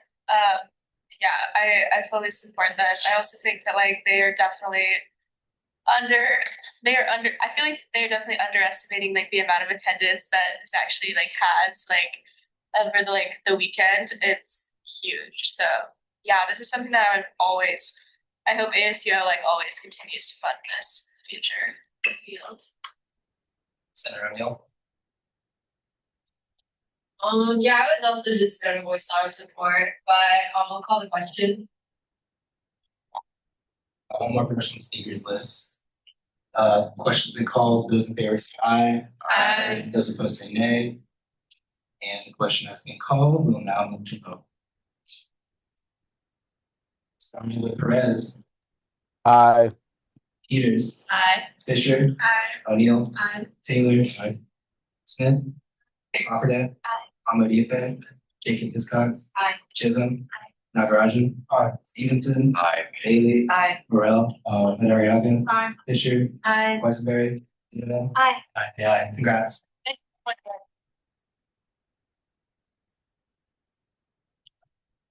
Next up, we have our first over realized request. Let me pull up the number. I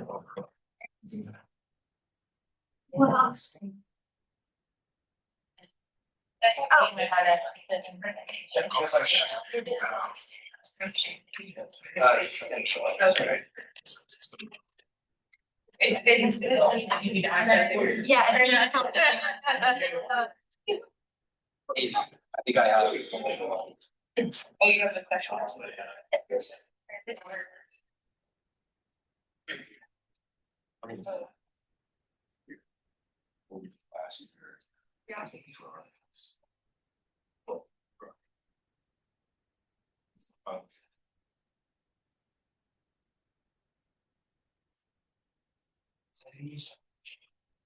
You don't have access to the video?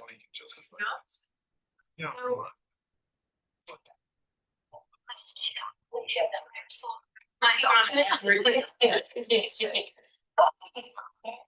Sorry. No access.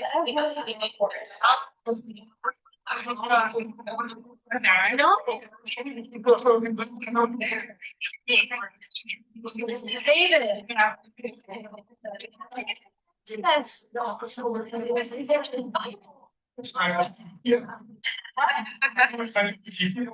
don't have.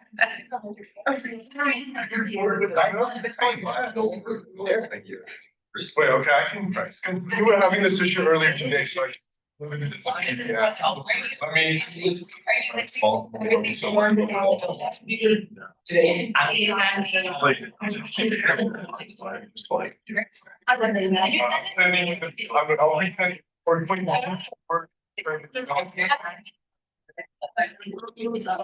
Email me. Yeah. I'll email you. Yeah, that's fine. I don't, maybe it is one. That's fine. What if your is your? And at the end, by, at your board. Stop it.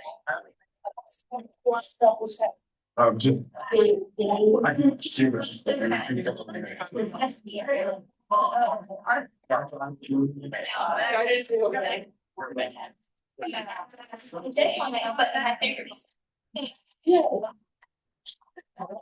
Wait.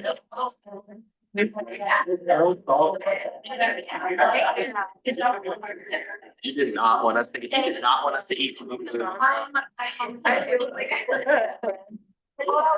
Wait, I like. I don't even get free food, bro. No. And it was good. It's good for you. Want to take it right there?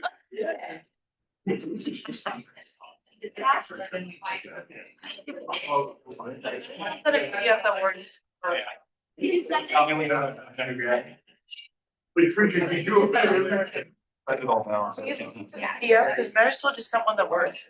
That's that's something different. Oh, Or okay. or something that this is. Never mind. No, me. Realize. Yeah. Oh, yeah, I like it. Okay, what the texture?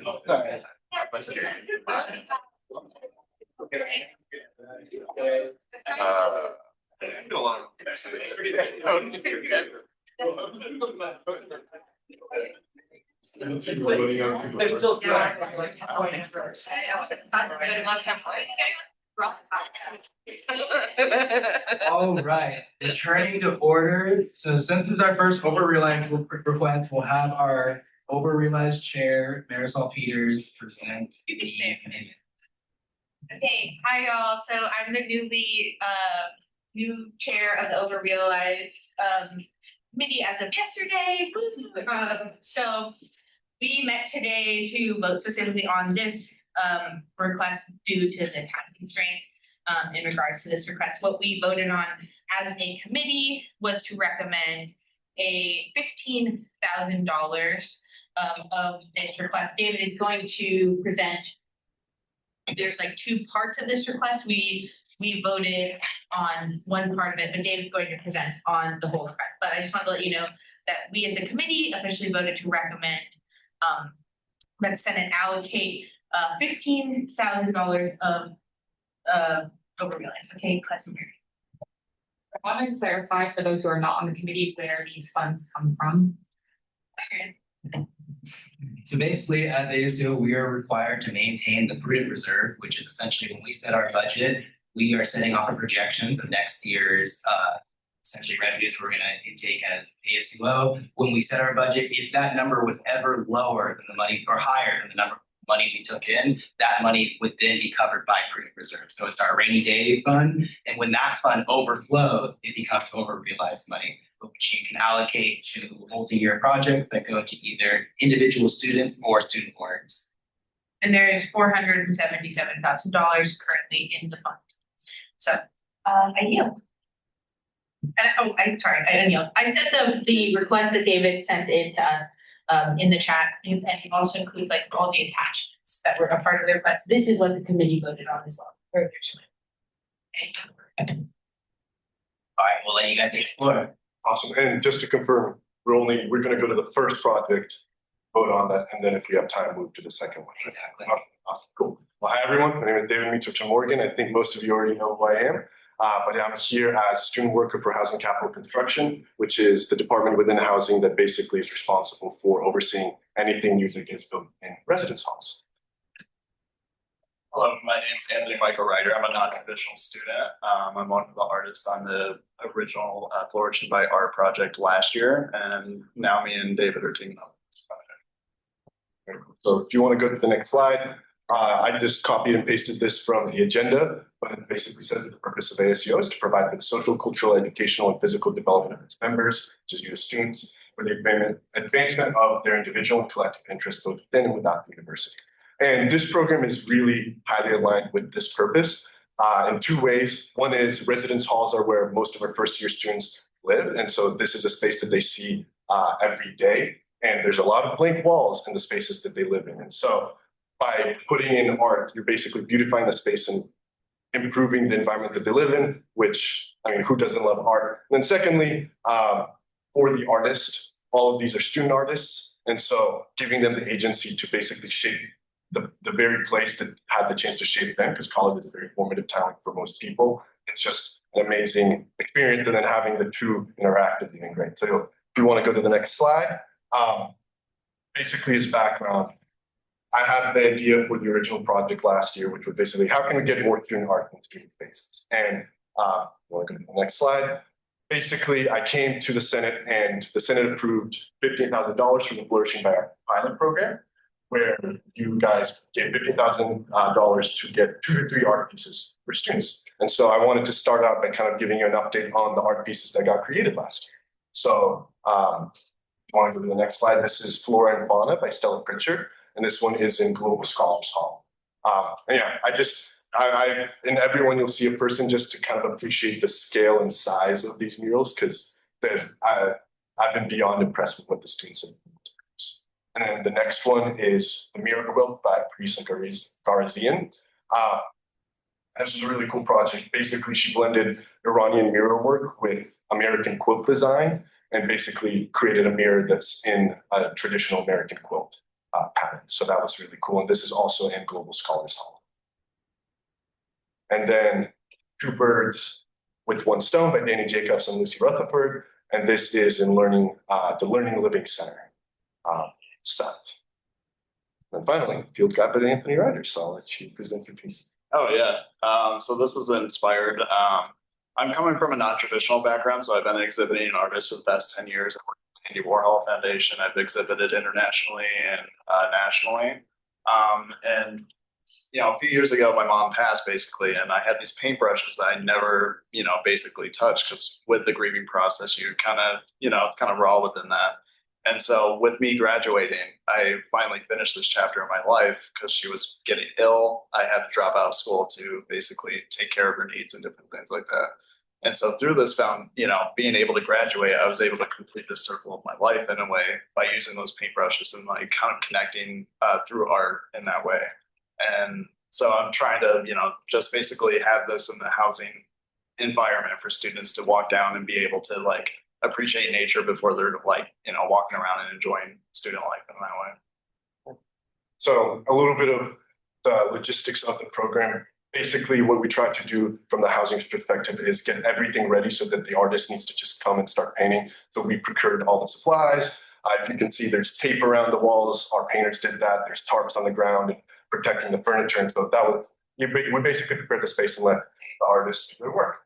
And then if you want to go on the next slide as a quick recap. So if you remember, we were given $15,000. And I know it's really small to see, but halfway through, I realized that we had completely overestimated how much this will cost. And so we increased the number from 2 to 3 murals to a fourth. We added a fourth art piece, and we still only ended up spending $6,214, meaning that I think it's $8,756 got returned to surplus at the end of last fiscal year.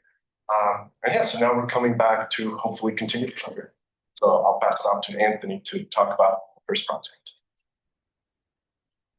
Yeah, so for this project overall, our plan is to use Calicoa ALT's student dormitory. And it's all based on my current project that I've been working on for the past 2 years. It's called Restoring the Archive, Native Perspectives on Place and Identity. And also has UONAS faculty sponsorship, program support, and transdisciplinary inquiry. This initiative is guided by an interest in the resonating impacts of cumulative trauma and the atrophying of a sense of place and place identity, both of which are integral to the development of self and community. Native communities embody this disruption as both targets and survivors of forced removals from traditional homeland, alienation from traditional knowledge systems and environments, assimilation into cities and life on reservations. These experiences often raise questions of what home, place, and identity formation mean within these shifting contexts, as expressed across a variety of genres, forms, venues, and disciplines. And so basically, when you're part of the Native community and you're kind of leaving these like different kind of environments, you're kind of left with a sense of isolation in a way. And with the Native community that I've been able to engage with pretty frequently here, the land acknowledgement always goes back into feeling a sense of being seen. But then there's also this lack of an activation space. And so I'm hoping that when Native students are in these dormitories are able to come down and be like, I contributed to that. I was able to collectively make this part of the mural. So part of this project, I'm having the community actually paint this mural alongside with me. I'm in discussion with Steph Littlebird as well for the design for this project. And then the community members will be able to paint this project and be able to contribute as well as activate their names in the archive, which unfortunately archive relationship and academia relationship with Native populations have always been extractive. So it kind of changes that hierarchy of being able to participate in the archive and basically re-author that power. And luckily, I also want to give thanks to the community members that showed up with me tonight that also been supportive. So yeah, that's the brief of the current project that we're keeping up with. And I think that's the only slide. Yeah. So.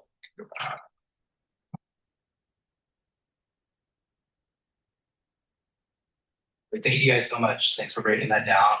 I think this seems like a super cool initiative. I love seeing art and like things that we can do that are permanent here on campus that like last forever. So we'll start with Senator Peters. Okay, so I just wanted to let whoever's gonna make the motion know that, and such all, over-realized funds are also, what is it? Overhead is also taken out of those funds, so it means that a 7.7% overhead fee will be taken out of the funds. So either we can amend the amount to 15,000 plus 7.7%, or y'all can work with the understanding that 7.7% of this will be taken for overhead fees, which is basically like bank fees. So that's up to you guys. If you feel like 15,000 is like right. Yes. See, I feel like we should approve what's here and then we can go in the back end and take out for what we allocate, we can go in the back end and take out what we allocate. Or like the overhead from what we allocate. Okay. So like tomorrow when I have my meeting with SGS, like we calculate how much we allocated, what we realized, we can just take the 7.7% out of that, like retroactively. So theoretically more than 15,000 is being taken from over-realized, is that what you're saying? So like we'd approve this tonight, but then when they get the 15,000, we would take the 7.7 and allocate it for us, which we allocate the overhead. Julie, do we have to vote on the exact amount being taken out of over-realized? Okay.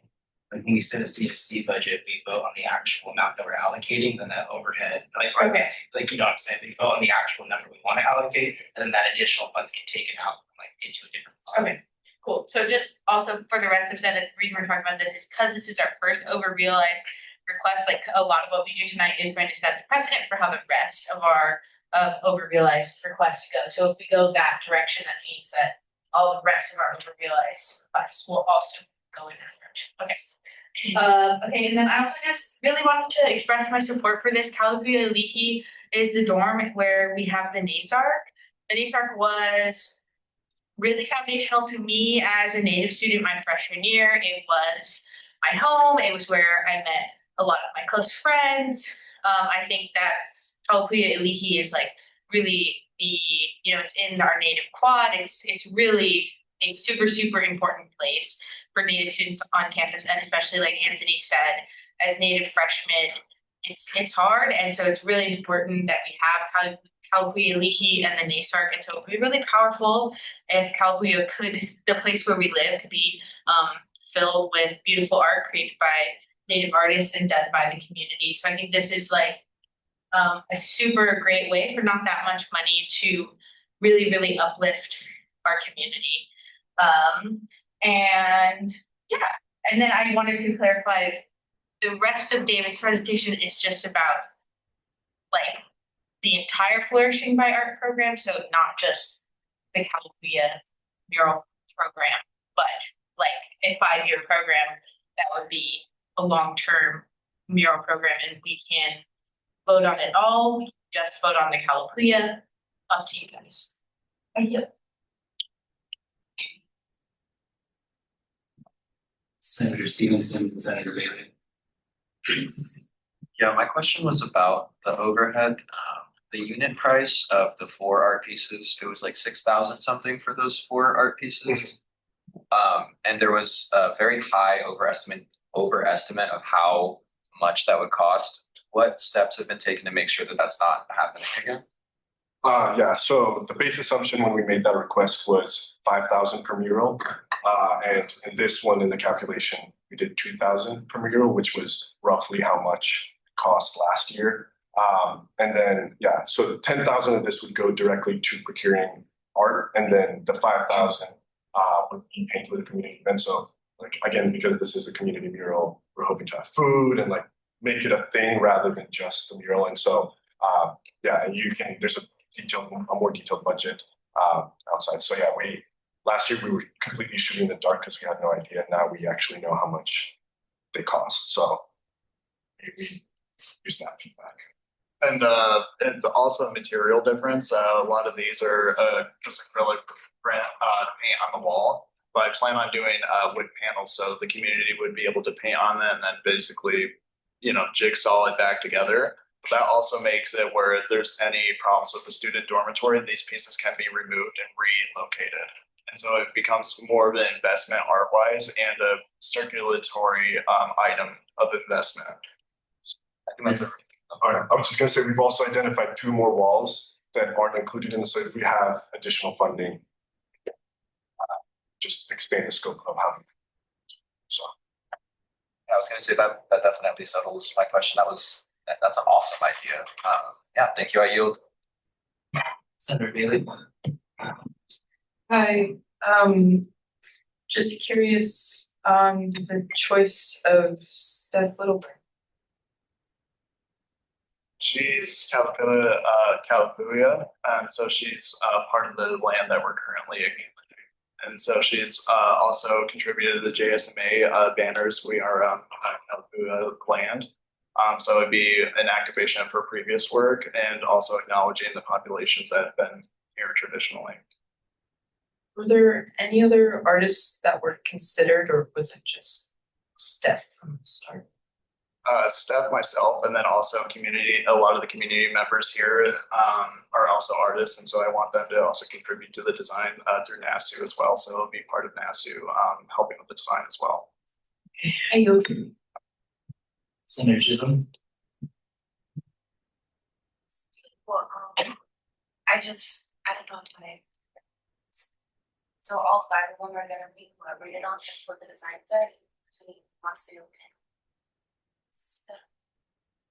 Yeah, it should be the Kalapuya murals only.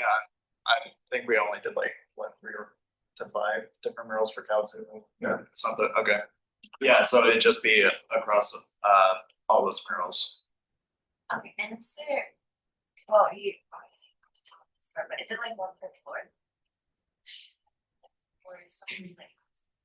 There's gonna be 1 on the outside of the building at a conjoining wall, and then there's gonna be 4 near the entrance. So if you know, like if you walk into the front entrance, there's a bunch of art there, but if you walk from the back entrance, it's just blank white walls. And so that's where most of them. Okay, cool. I got to go look at some of the murals for the last project when they initially like made this pitch, and like they're massive and they do take up a lot of empty space that like would otherwise be kind of just white. The same that you get in the residence halls, like plain, just kind of prison feeling. Yeah, like this. That is it for questions. Do we have any more questions? Oh, we don't have a motion. Oh yeah, true. Senator Stevenson. Yeah, off of Senator Chisholm's question, do you guys, how much depth is put into like how many community members will be at each of the events where you want them to participate with you guys? Is there like a head count for that or how does Yeah, so the current project that I'm working on, it has cross-department co-sponsorship. And so it's already tied to this as well as Neely Art House and Don Dexter Gallery as well.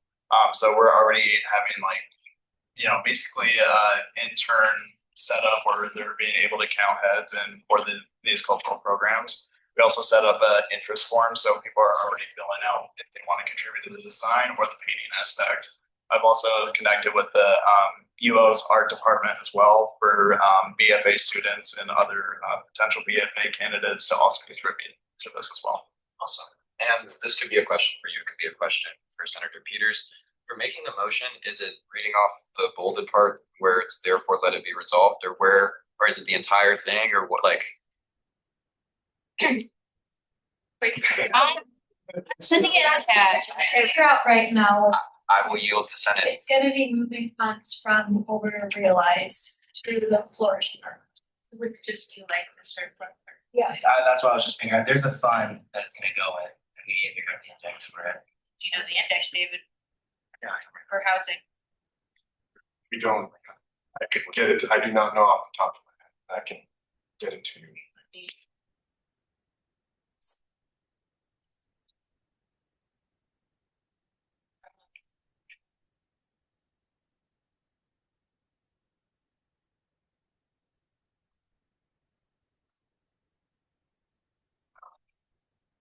I'm seeing it on the side.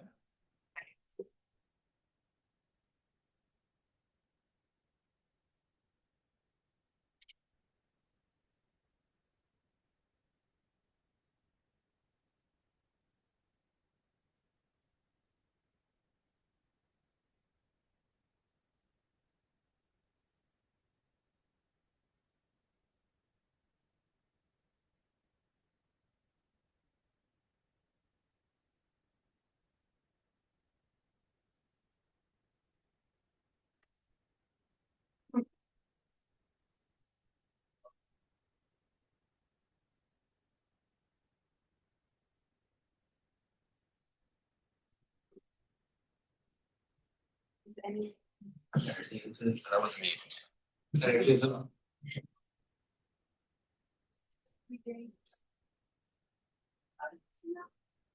If you want to, do you want to tell us about your, like, what your example is? Because I also filled out the interest request form and everything like that, and in that request form, it was, one of the questions.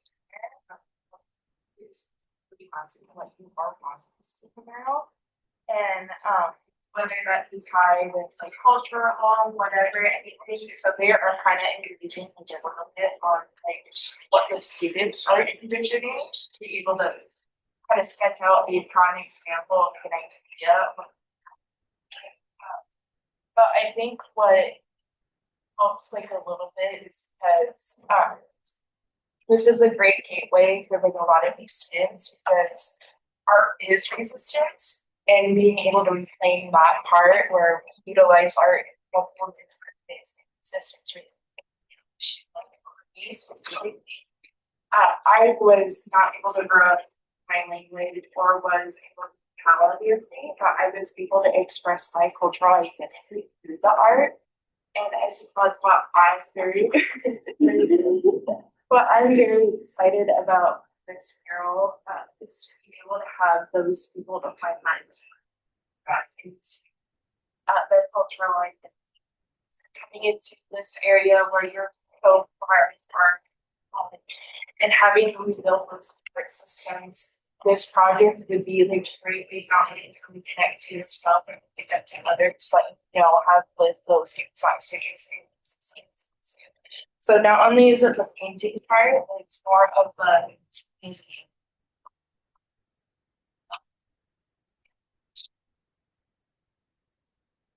Thank you. I call for a reset. Well, chair of recess. Just that. Yeah. It's at the end of someone's.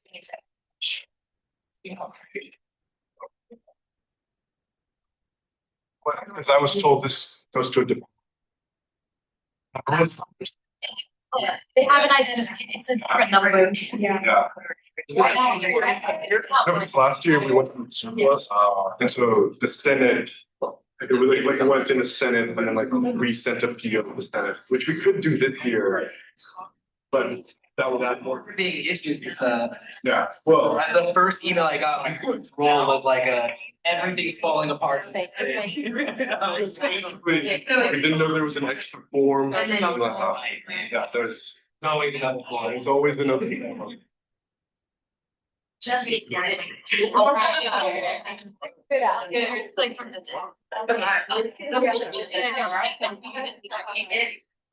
Yeah, I can.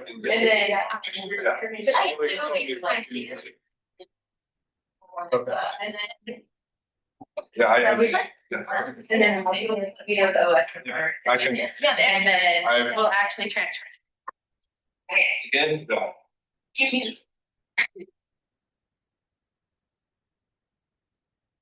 All right, we are now returning to order and I will recognize Senator Peters. Okay. Basically, what we're gonna do is just make a motion generally for the amount and then from over realized, and then we'll figure out the index number tomorrow. Julie said that. All right. Is that? It's okay with Julie.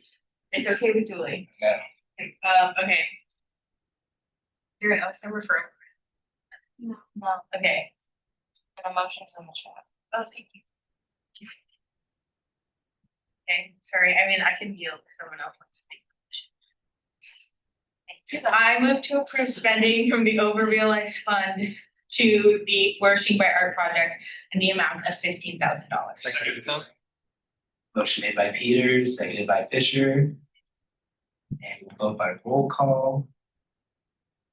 Starting Perez, Aye. Peters, Aye. Fisher. Wait, abstain. Aye. O'Neill, Aye. Taylor, abstain. Smith, Aye. Cofferdam, Aye. Amadiepe, Jenkins Iscox, Aye. Chisholm, Nagarajan, Stevenson, Bailey, Aye. Morel, Mariaga, Aye. Fisher, Aye. Westenberry, Ludeman, Aye. and I say as well. Congrats, guys. Okay, now there's the second portion of this request, which is a similar thing. But we as an over realized committee only voted to recommend the $15,000. So we can, it's up to Speaker Gill if we can hear the second part. As a body, would you like to hear the second part tonight or hear the presentation when they actually come and vote on it? For other committees, would they be able to present stuff that they hadn't voted on? No, this committee has a constitutional clause that allows the Senate to technically like overrule what they have said to Senate, but I would like to respect what the committee does generally. Yeah. I'm personally against having that, but whatever you guys decide on. I was just gonna call a vote, honestly. Are you? Senator Fisher, then Chisholm. I was just gonna say that, even though the committee didn't vote to recommend this request, that they have the right to present to Senate at any point regardless. So I don't know if we can even vote, like if they want to present, we kind of just have. Technically, anything that comes before Senate, like, is up to being put on the agenda by the meeting, but it is on the agenda for the first part. Was the I think we're good to go. So Senator Chisholm. Unless the chair uses against it, I feel like it'd be nice to hear it now.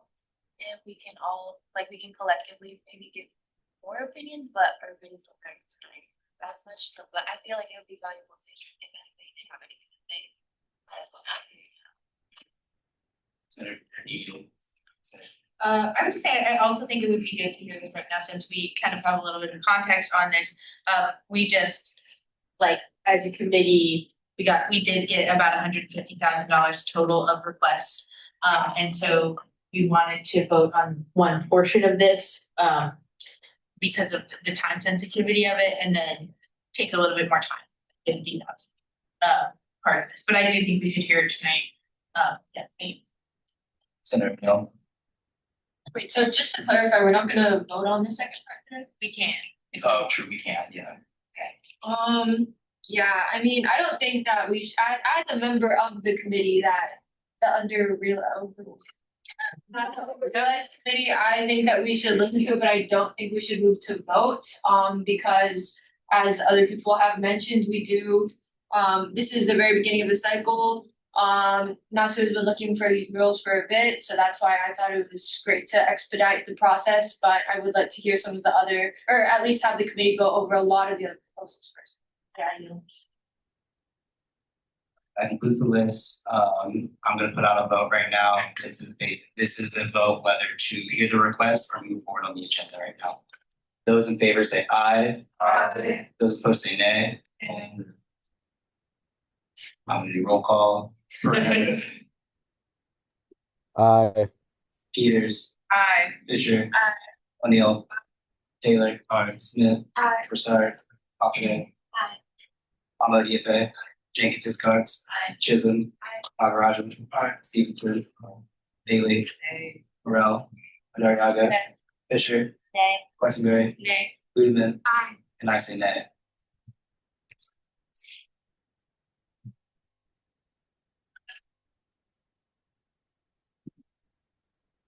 It was a tie, what would you say? That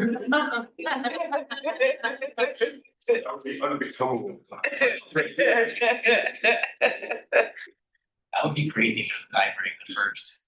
Well, hey, it happened before. 9 ayes, 6 yeas, we will now hear the request.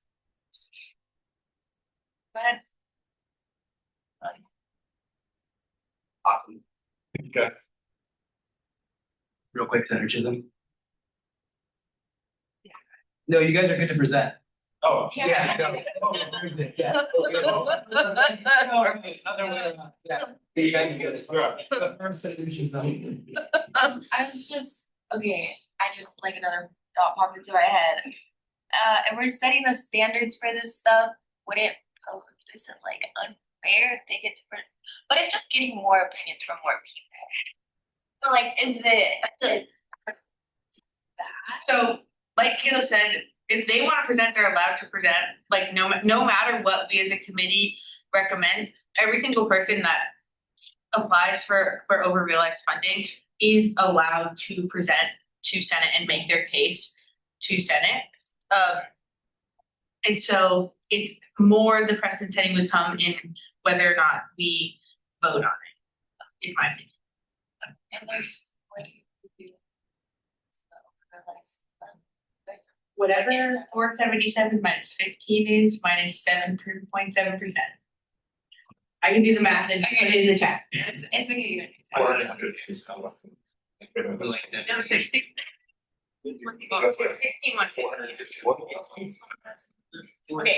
Okay, restoring order.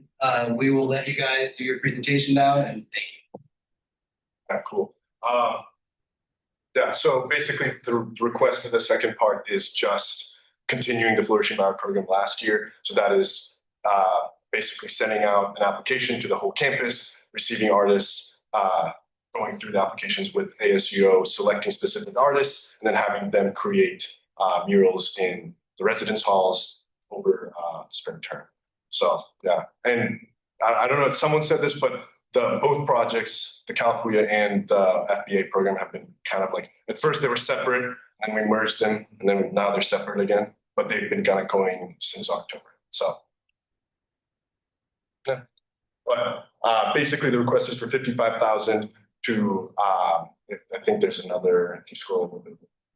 Yeah, perfect. So the 55,000 in total is 50,000 for actual art pieces. So I'm assuming 5 pieces per year, like I mentioned.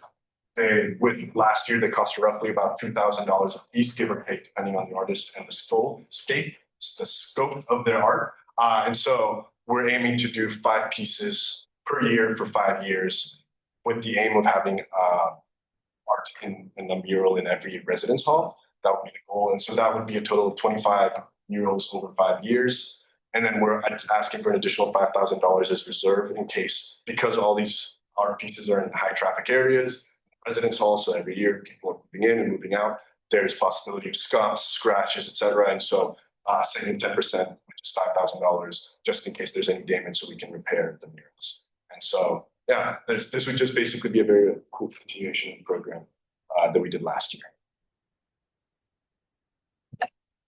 Question. Is there any plans to make this like self-continuing at one point? Or yes. So I'm already in talks with the Jordan Schnitzer Museum, and I've been talking to housing leadership as well, trying to find some type of donor. I've also reached out to Advancement. Basically, the hope is that this funding can act as an off-ramp. There's nothing on the short-term horizon, but long-term, as the program continues to develop, I think this would be a very easy pitch to make. And so my hope is, in the next 5 years, housing, I'm graduating this year. Basically, housing will have the resources it needs to continue the program after I'm gone, and also then find some type of support, either institutional. I've also reached out to Student Life to see if they'd be willing to sponsor it in any capacity, but basically finding some type of institutional and philanthropic support so that the program can continue.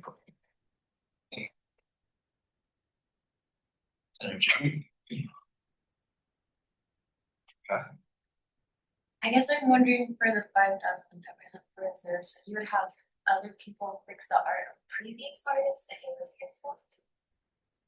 Depends on the extent of the damage. Part of the code, we do a coating on all the murals. Actually, you can thank Anthony for that because he told us about it. So there's comfort distance painting, and a lot of the time you can do it by like staining off that or like cleaning the code protective.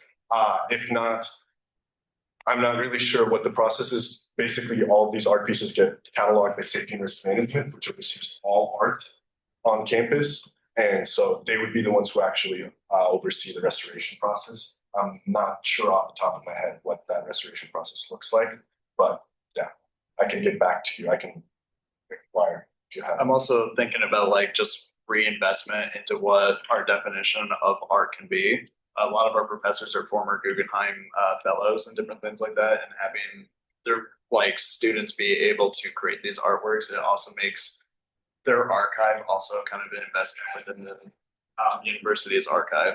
So it also, if they're wanting to do a bigger art project that isn't a mural or and it's more of an object, then it also can be circulated and or lent to other folks.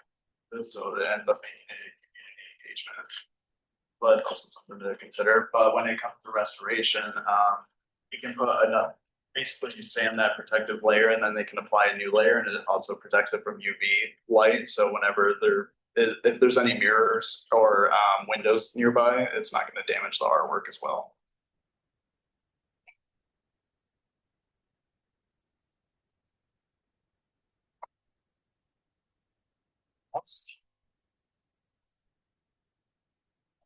Well, I think I am going to refer this back to committee, then we will all, when the committee approves it, you guys come present again, or we can figure it out from there. But just as like a final question, do any senators have concerns, or just like would like me to prepare any additional materials that would be helpful for next time I come back?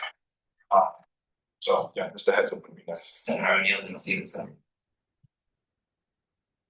Yeah, I guess I think you talked just a little bit about it just now, but I would like to know a little bit more about I guess what potential themes might be in the artwork.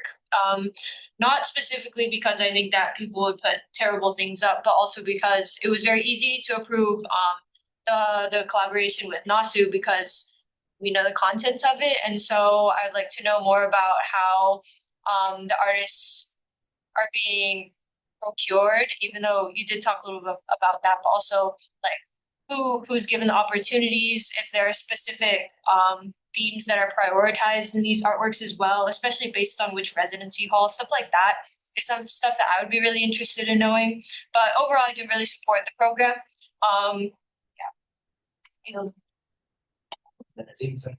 Would you like me to, because I can answer that right now, or would you like me to wait? No, you should answer. So a little bit on the selection process, how we did it last year, was basically the application is open to any artist. As long as you're a student on UO, you can apply. Most of the advertising I focused was in the School of Design, just because that's the highest audience. But basically, after all the applications came in, we first sent those to the Senate, and then you guys did a binary, basically yes, no vote. Like, do you like this piece or do you not like this piece? And you, like, the internal system of how you decided that was completely up to you guys. And then basically from what you sent us a recommendation list, and then we had a couple of students and staff vote on basically, like, I don't know if you guys heard of star voting, but basically we did a star vote on the murals, and then the top 4 that had the most votes were gotten. And so the point of this program is to give as much agency to the artists. So there's no themes, there's no, like, it's art. I tend to say murals just because people have a hard time conceptualizing what I'm talking about when I'm saying art, because it's so, like, you know, what is art? But it really, like you saw, the mural quilt grew up into anything. So yeah, it would probably emulate that selection process with this program as well. Sorry, Senator Stevenson. Yeah, for me personally, and I know that this is not like cool for your committee in particular, but I would prefer to vote on things that committees have already voted on. But that's just me personally. Thank you, I yield. All right, and that concludes Senator Smith.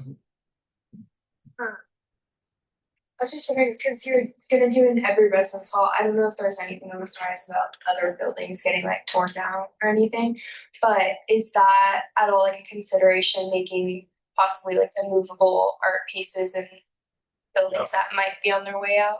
So yeah, that is definitely a consideration. Me and Anthony were actually having this conversation before the meeting last year. We thought about doing the wood panel idea, but because it was because there was like that hard deadline of you have to finish it by June 30th, we didn't have the time.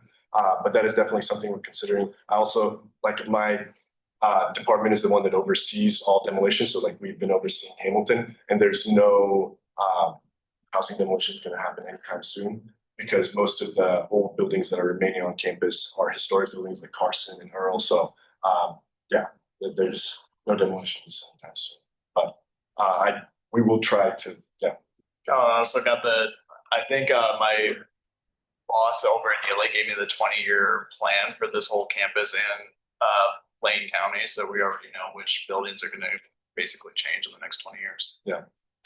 Great, thank you. I yield. All right, that officially concludes questions. Thank you guys so much for coming tonight. We'll be in contact soon. As soon as the committee votes on that, we'll set up a hearing. All right, thank you. Thank you. And next up to the agenda, we have our resolution to form the University Appeals Board, and we'll have that presented by Secretary Jim Boucher. Hello, everyone. Thank you, Quadrian. If you guys don't already know me, my name is Luke Fauché, the Secretary of Organizing. I use he, him pronouns, and I'm going to give a very brief overview of the resolution. And then, yeah, I'll answer some questions, and then we can read it and talk about it. So to start us off, the student code of conduct process at the University of Oregon is deeply flawed. I know a lot of you guys already know that, but it has recently, there's been a worrying trend of using it to target student activists, student organizers, student protesters, and generally free speech on campus. So that being said, the process of reform for the student code of conduct is very strict. And almost everything must go through the Board of Trustees. Now, almost is the important word there. So the University Appeals Board is something that we may be able to like exert some influence over and be able to make it more more democratic. And so to go a little further, I'm going to explain how the student code of conduct process works. I'm sorry for the mansplaining. I know a lot of you guys already know. And it is kind of a gross oversimplification, but I think it's important. So the way it works, let's say I cheat on a test, right? The professor emails the code of conduct office. They set up a meeting with me, with my professor. They talk about it, they deliberate, they find a ruling. They say maybe I did it. This is a bad example. But anyway, now that maybe let's call him student A instead of Luke. Student A has cheated on his test. If he thinks it's unfair or for whatever reason, he can appeal to the University Appeals Board. So this is the governing body that takes a second look at it. And it's an important check, right? And so right now, the way it would work is, I don't know the exact number. The website is horribly outdated. But if I had to guess, I would say there's around 20 members on the University Appeals Board. But every appeal only has 3 members. So it's selected from the pool of 20. You guys are following me so far, right? So the way it works is the office sends out an email. The first student on the board and the first faculty on the board that reply to that email that say, I can do this appeal at this time, get to be on it. And then the third person can be either student or faculty. So the minimum, I think it's called quorum, right? That's the fancy word for it. It's 3. The quorum is 3 right now. So what this resolution, its whole purpose is to have the quorum be, instead of 1 student, have the minimum total students be 3, for a total of 5 people sitting on each appeal. All right, and the goal of this is student governance. Like, it's to make sure it's shared governance. It's make sure that students have a say in the processes that govern the university. Now, with that being said, I'm open to questions. And then, if I remember right, you're on the University Appeals Board right now, right? That is correct. I am currently a member of the University Appeals Board. That's important context, Quadrian. And then, have you noticed anything in your time on the board that, of course, through activism and stuff, just in your personal experience on the board? In terms of what I would say, what I have noticed is that as far as I know, I think I'm one of the few undergrad students on the board. It's mostly law school students, which is great. We love our law students. That being said, I think going forward, right, this resolution, it is an ask, right? It's an ask for us, it's an ask for the administration to have more students. And so I think what I would like to see is ASUO stepping up in our role of recommending more students to this board, because that's our process. And it is kind of an onerous process. You have to get recommended and then fill out the application with a bunch of essays, and then they send it to the president, and the president has. So it's kind of an onerous process, but I would like to see us doing our part even more so than we already are in terms of having people, and that would add, that would help create enough students to make this reform possible. Yeah. Senator Hoffman. Thank you so much, Liz. I helped co-author this. I think it's a really great idea. I think that the UAB does have, it does work. As many of y'all know, I had several code of conducts for strike activities, and one of them was dropped after I appealed all 3 of my code of conducts, and I appealed all 3 of them, and one of them was deemed to be worthy of being dropped entirely. So it does work. There is a lot of reasons why we should add more people to it. I just have to say I move to adopt, right? Okay. And then read the whole thing. Okay. I move to adopt the resolution to reform University Appeals Board. Topic: intended to expand the number of members present for each student code of conduct appeal hearing to a minimum of 3 students, 1 faculty, and 1 additional student or faculty member. Authors: ASUO Senate Speaker Quadrian Gill, Senator Bella Haverhay, Secretary Luke Fauché, Senator Yvette Amour-Diouffe, Director Blaise Malcheski, Senator Robin Bailey, Senator Logan Taylor, ASUO President Priscilla Moreno. Co-sponsors: University of Oregon Student Workers, UAW 8121, MCC student staff. Whereas the University of Oregon's mission statement states, quote, "The University of Oregon is a comprehensive public research university, committed to exceptional teaching, discovery, and service. We work at a human scale to generate big ideas. As a community of scholars, we help individuals question critically, think logically, reason effectively, communicate clearly, act creatively, and live ethically. Whereas the University of Oregon states the reason for the Student Code of Conduct as, quote, community standards and procedures necessary to maintain and protect an environment conducive to learning and in keeping with the educational objectives of the University of Oregon. Whereas the Student Conduct Code establishes community standards and procedures necessary to maintain and protect an environment conducive to learning and in keeping with the There's a mistake there. We should tweet one of those. Whereas the University Appeals Board, UAB, is an appeals body within the University of Oregon Student Conduct Program. Whereas shared governance and student representation are core values of the university, and students are guaranteed participatory roles in governance and policy on their education, health, finance, and well-being. Whereas the University of Oregon's commitment to these principles of shared governance and education includes the protection of student organizing, advocacy, and collective expression under their First Amendment rights through any student code conduct process. Whereas the University Appeals Board provides opportunities for student leadership, shared understanding, and a shared commitment to excellence at the University of Oregon. Whereas the 3 members are selected from the current UAB pool of faculty, professional staff, and students, whereas there's no limit to the number of UAB members, whereas the UAB is responsible for reviewing substantive and or procedural appeals from the decision issues following an administrative conference consistent with the Student Conduct Code. Whereas transparency in UAB decisions promotes consistency, accountability, and trust in the student conduct processes. Whereas students deserve to be informed in a timely manner if they're being investigated by the Student Code of Conduct process. Whereas the ASO recognizes the increase in Student Code of Conduct charges and therefore cases for the UAB. Whereas the university has demonstrated a capacity to expand the number of members on the University Appeals Board, ASUO recognized its role in expanding the pool even larger to accommodate for this reform. Therefore, let it be resolved effective immediately by the Associated Students of the University of Oregon Senate, acting under the authority of the ASUO Constitution. We, the democratically elected representatives of the student body, urge the Office of Student Conduct and Community Standards to include at least 3 student representatives alongside the minimum 1 faculty and additional 1 seat for either faculty, administrative staff, or student for a minimum total of 5 members for each university appeal. ASUO urges the Office of Student Conduct and Community Standards to inform ASUO of its shared responsibility to select students for the UAB within 2 weeks of a new ASUO administration taking office every spring. ASUO affirms its commitment to communicating with the Office of Student Conduct and Community Standards to nominate more potential student members of the UAB. ASUO encourages the UO Faculty Senate to pass a similar resolution supporting raising the minimum number of students present at every UAB hearing.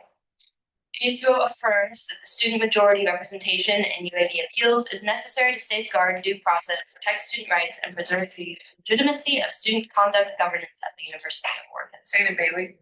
Motion made by Andre, seconded by Bailey. Do we have any more questions or comments? All right. Vote. Those in favor say aye. Aye. Those opposed say nay. The resolution is unanimously adopted. Congrats. How do we pass this too? Like the work just begins on pushing for a policy just like this. So now that it's passed, it has that stamp of approval. You can bring this to meetings, you can bring this wherever to communities and use this to advocate against a position of the student body. So it's the power that we have as senators. Thank you, guys. Thank you so much. Thank you. And now we'll move into our Senate updates, starting with the Finance Committees and Programs Finance Committee Chair, Senator Peters. Nothing crazy. PFC met on Tuesday to talk about the budget season. In like 2 weeks we'll meet and we'll start talking about end of year meetings. So that's exciting. I'm also gonna do my other committee update. We're gonna meet Monday at 4 o'clock in this week. If you wanna come talk to overrealize. You're all welcome to come and be non-voting members. Okay, that's all. Thank you. Contracts Finance Committee Vice Chair, Senator Dewar. Hi, y'all. I have really nothing much for you today, but I have no fears. TFC's been hard to work. I'll for y'all next week. TFC Chair, Senator Hopperdaddy. Guys, we did meet on Tuesday, however, it was a very short meeting. all of DFC is like extremely ill, except for me now. So that's a little concerning. So we had a very, very brief meeting. We are going to work on a project with PFC and CFC that was brought to us by exec. So more coming on that soon. It's really exciting, and we're going to start looking over our bylaws, try and figure some things out. So that's going to be in the future, but yeah, for right now, hopefully everyone gets better. Sending my thoughts to the missing senators. I yield. Finance committee, moving into set executive updates. We will start with academic chair Stevens. That's not here right now. And ombudsperson person Heffernan is also not here. Treasurer Perez, you're on Zoom. Oh, yeah, nothing for me, guys. Deputy Speaker Blumenthal. I also don't really have any updates. Thanks for pulling up to the photo day. I'm probably gonna send out another poll for the People's Guide tours to just hone in on maybe like 2 days that we can go and do that together. But that's all. I'm still working on getting all of the working groups and things together, going through all of our minutes and kind of compiling everything that we have unfinished right now that we should start working on. And I've been doing a lot of work with Rules Committee, trying to work through the Senate rules and fix some systems. Now we've been doing this for a little bit and got done with the budget season. And this Sunday, or no, this Tuesday is the last day to submit any sort of constitutional change to Concord. So we've been working on fixing language in the Constitution that's like either redundant or just vague, or doesn't match what we actually currently do or from. So there's a lot. If anybody wants to work on that work, you're welcome to put a rules committee, or you could just do it on your own too. You're into that. So that is really it for me. Next meeting, I will have everybody's like updated committees and things like that as I keep working through the minutes. So thank you everyone for all your work, and going into the executive branch update. Hi, this is a little lengthy. So comms team is hosting an event called Duck Jams this Thursday. So tomorrow in the ASUO suite, they're going to be doing like a live music session with Verbatim at 7 p.m. in the office.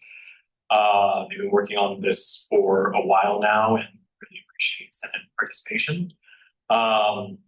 The Secretary of Labor, Gonzalo, has a number of events coming up.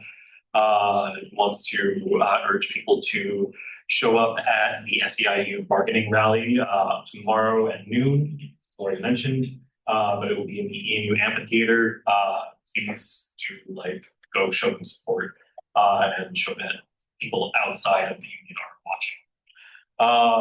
The Safety Roads Town Hall is also tomorrow, 6 p.m. in Roosevelt Middle School, stemming from the death of GTFF member Eric. Anyways, the Eugene mayor and other local authorities will be present. The first bargaining session of GTFF will be happening on March 9th. The time is to be determined, but it will be in the ballroom.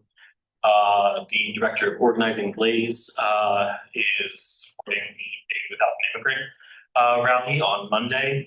This has also been announced already, but do please show up Monday next week. If you want to see the diversity around ICE. The Diversity of Advocacy Amaya has several representatives in the legislature wanting to bring back the student autonomy bill for the long session next year, which is great advancements there, and has gotten a number of legislators to support the creation of a Latinx center, signing on to a letter while we were available on Monday. Secretary of Basic Needs, Braden has a Springfield Eugene Tenants Association and ASUO housing event that will be on February 25th at 6 p.m. in the Cedar and Spruce Room. People will be learning to write letters to legislators around housing rights. Secretary of Advocacy Events, Chase, is is hosting a letter writing workshop for people currently in ICE detention. And that will be occurring in the ASU office from 4 to 6 on February 24th. And they will need volunteers to help verify and vet letters, outreach for contacts for temporary ICE notification systems. That doesn't make sense. Sorry. And lastly, President Moreno has sent the IV for approval from Carl Schultz today, and will forward his response to all senators shortly. And she also wants to thank you, send thanks to the Latinx Center Working Group for this solution, and hopes to bring it to the floor next week, Wednesday, for a vote. Anyways, that is all from me. Thank you, Max. Do you have a question or Senator Fisher? To approve the minutes from. I was going to Cole gives update real quick. Senator Stevenson. All right. The first senator I'm going to yield to is Senator Madariaga. That's you. It's my fault. I'm out. Let's get in my finger. Anyways, so my clothing drive, the AC clothing drive, is starting next week on Monday. So get hyped and please sign up to like run the table. It's literally just gonna be like, I guess, like basically tabling, and we're gonna have like a donation bin there, so just accepting donations and trying to get people like informed about it, because they'll be able to come back to the next day if they didn't bring anything like first day or whatever. So yeah. So please sign up for that, trying to get the spots filled, and it's gonna be super awesome. Also listen to my song again. And you can help out with the event instead of like that's in your office hours. Senator Fisher. Yeah, that sounds like a really cool event. If we're interested in like donating clothes, do we have to provide like hangers, or should we just like bring clothes? Like I have a bunch of stuff I want to donate, and I can like wash all of it and do all that first. But yeah. No, you can just bring the, like, we don't need hangers. It'll just be like folded up and like put in bags or boxes to donate. So Okay, cool. And you just take like anything. yeah, pretty much. Actually, maybe I should. It is a little bit longer. Okay. So pretty much we're accepting pretty much anything. I mean, try like in good condition. And then the actual like place where it's going is Hopeton Safety Alliance Women's Shelter in Eugene, and they're a little bit picky, but anything that they won't take, like obviously we're not gonna give it back to you. We would donate to Goodwill, and Goodwill has like a arrangement with the Hopeton Safety Alliance where they give them vouchers so that the women who live there can shop there with like discounts or for free. So yeah. Thank you. And then one more time, could you just repeat like when we bring stuff by? Like when we would be actually dropping it off, or like for the people to donate. Yeah. Okay. Yeah, so starting Monday, and then it's gonna go until Friday, so starting the 16th. And then if we don't get a good amount of donations, then I'm gonna like probably by like Wednesday, if I feel like it's kind of, then might extend it another week, and I'll send out a new sign-up form on Wednesday next week. But for now, the sign-up form is on it's in the legislature, I think, like all legislation group chat. Yeah. So most of the time slots are from, I believe I put it from 12:30 to like 3:30, just because I figured people wouldn't really, like that's the most foot traffic time, so yeah. Also, we have stuff. By chance, like want like flyer or anything like that, like for outreach? I know you were talking about outreach earlier, like while you're tabling. Honestly, yeah. So I put two like time slots, or like two signups in each time slot. So like I'm hoping to get two people for each time slot. So maybe like one person could stay with the table and like another person could be flying like at the same time. But other than that, it will be on like Facebook and Instagram. So talking to comms about that. Yeah.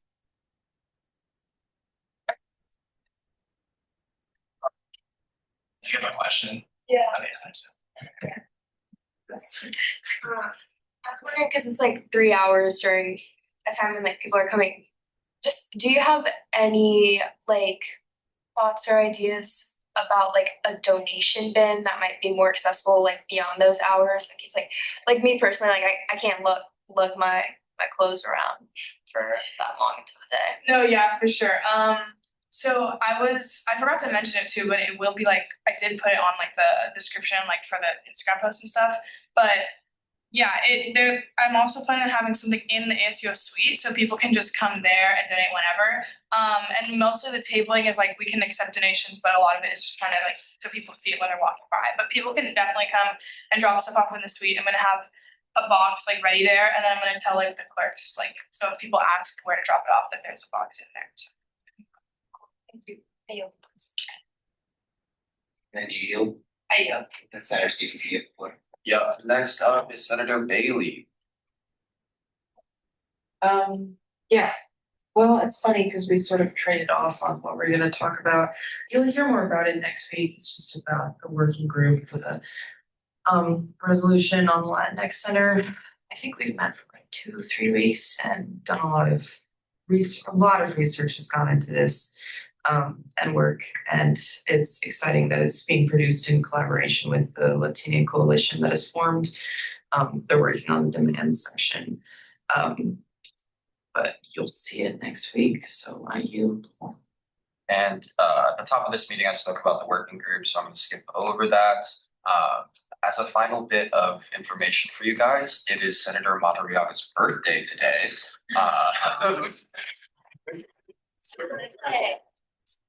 Birthday. Oh, as a question for, I guess this is for Senator Peters. For the event that AC is doing, since it's like, we're not gonna go all together and it's like on your own time, essentially, if we go to the ice skating rink, do we need forms like to fill out for that or no? Give you money. No, like it's, if you want to go, you can go type of thing. So. Best, okay, thank you, I yield. You should do some sort of Senate thing, I feel like some sort of tree. Not just for academic committee. Oh, it's for everyone. I'm gonna talk to the exec about it. Oh, and I yield. Someone approve the minutes? Senator Fisher? I move to approve the minutes from February 4th, 2026. Second, was ready. Oh, wait, okay. I move to approve the minutes from February 4th, 2026, January 28th, 2026, January 31st, 2026. Motion made by Fisher, seconded by Questenberry. Those in favor say aye. Aye. Those against say nay. And the motion passed. Senator Fisher, Senator Peters. I move to adjourn. Motion made by Fisher, seconded by Peters. Those in favor say aye. And those opposed say nay. We are now adjourned. Everybody,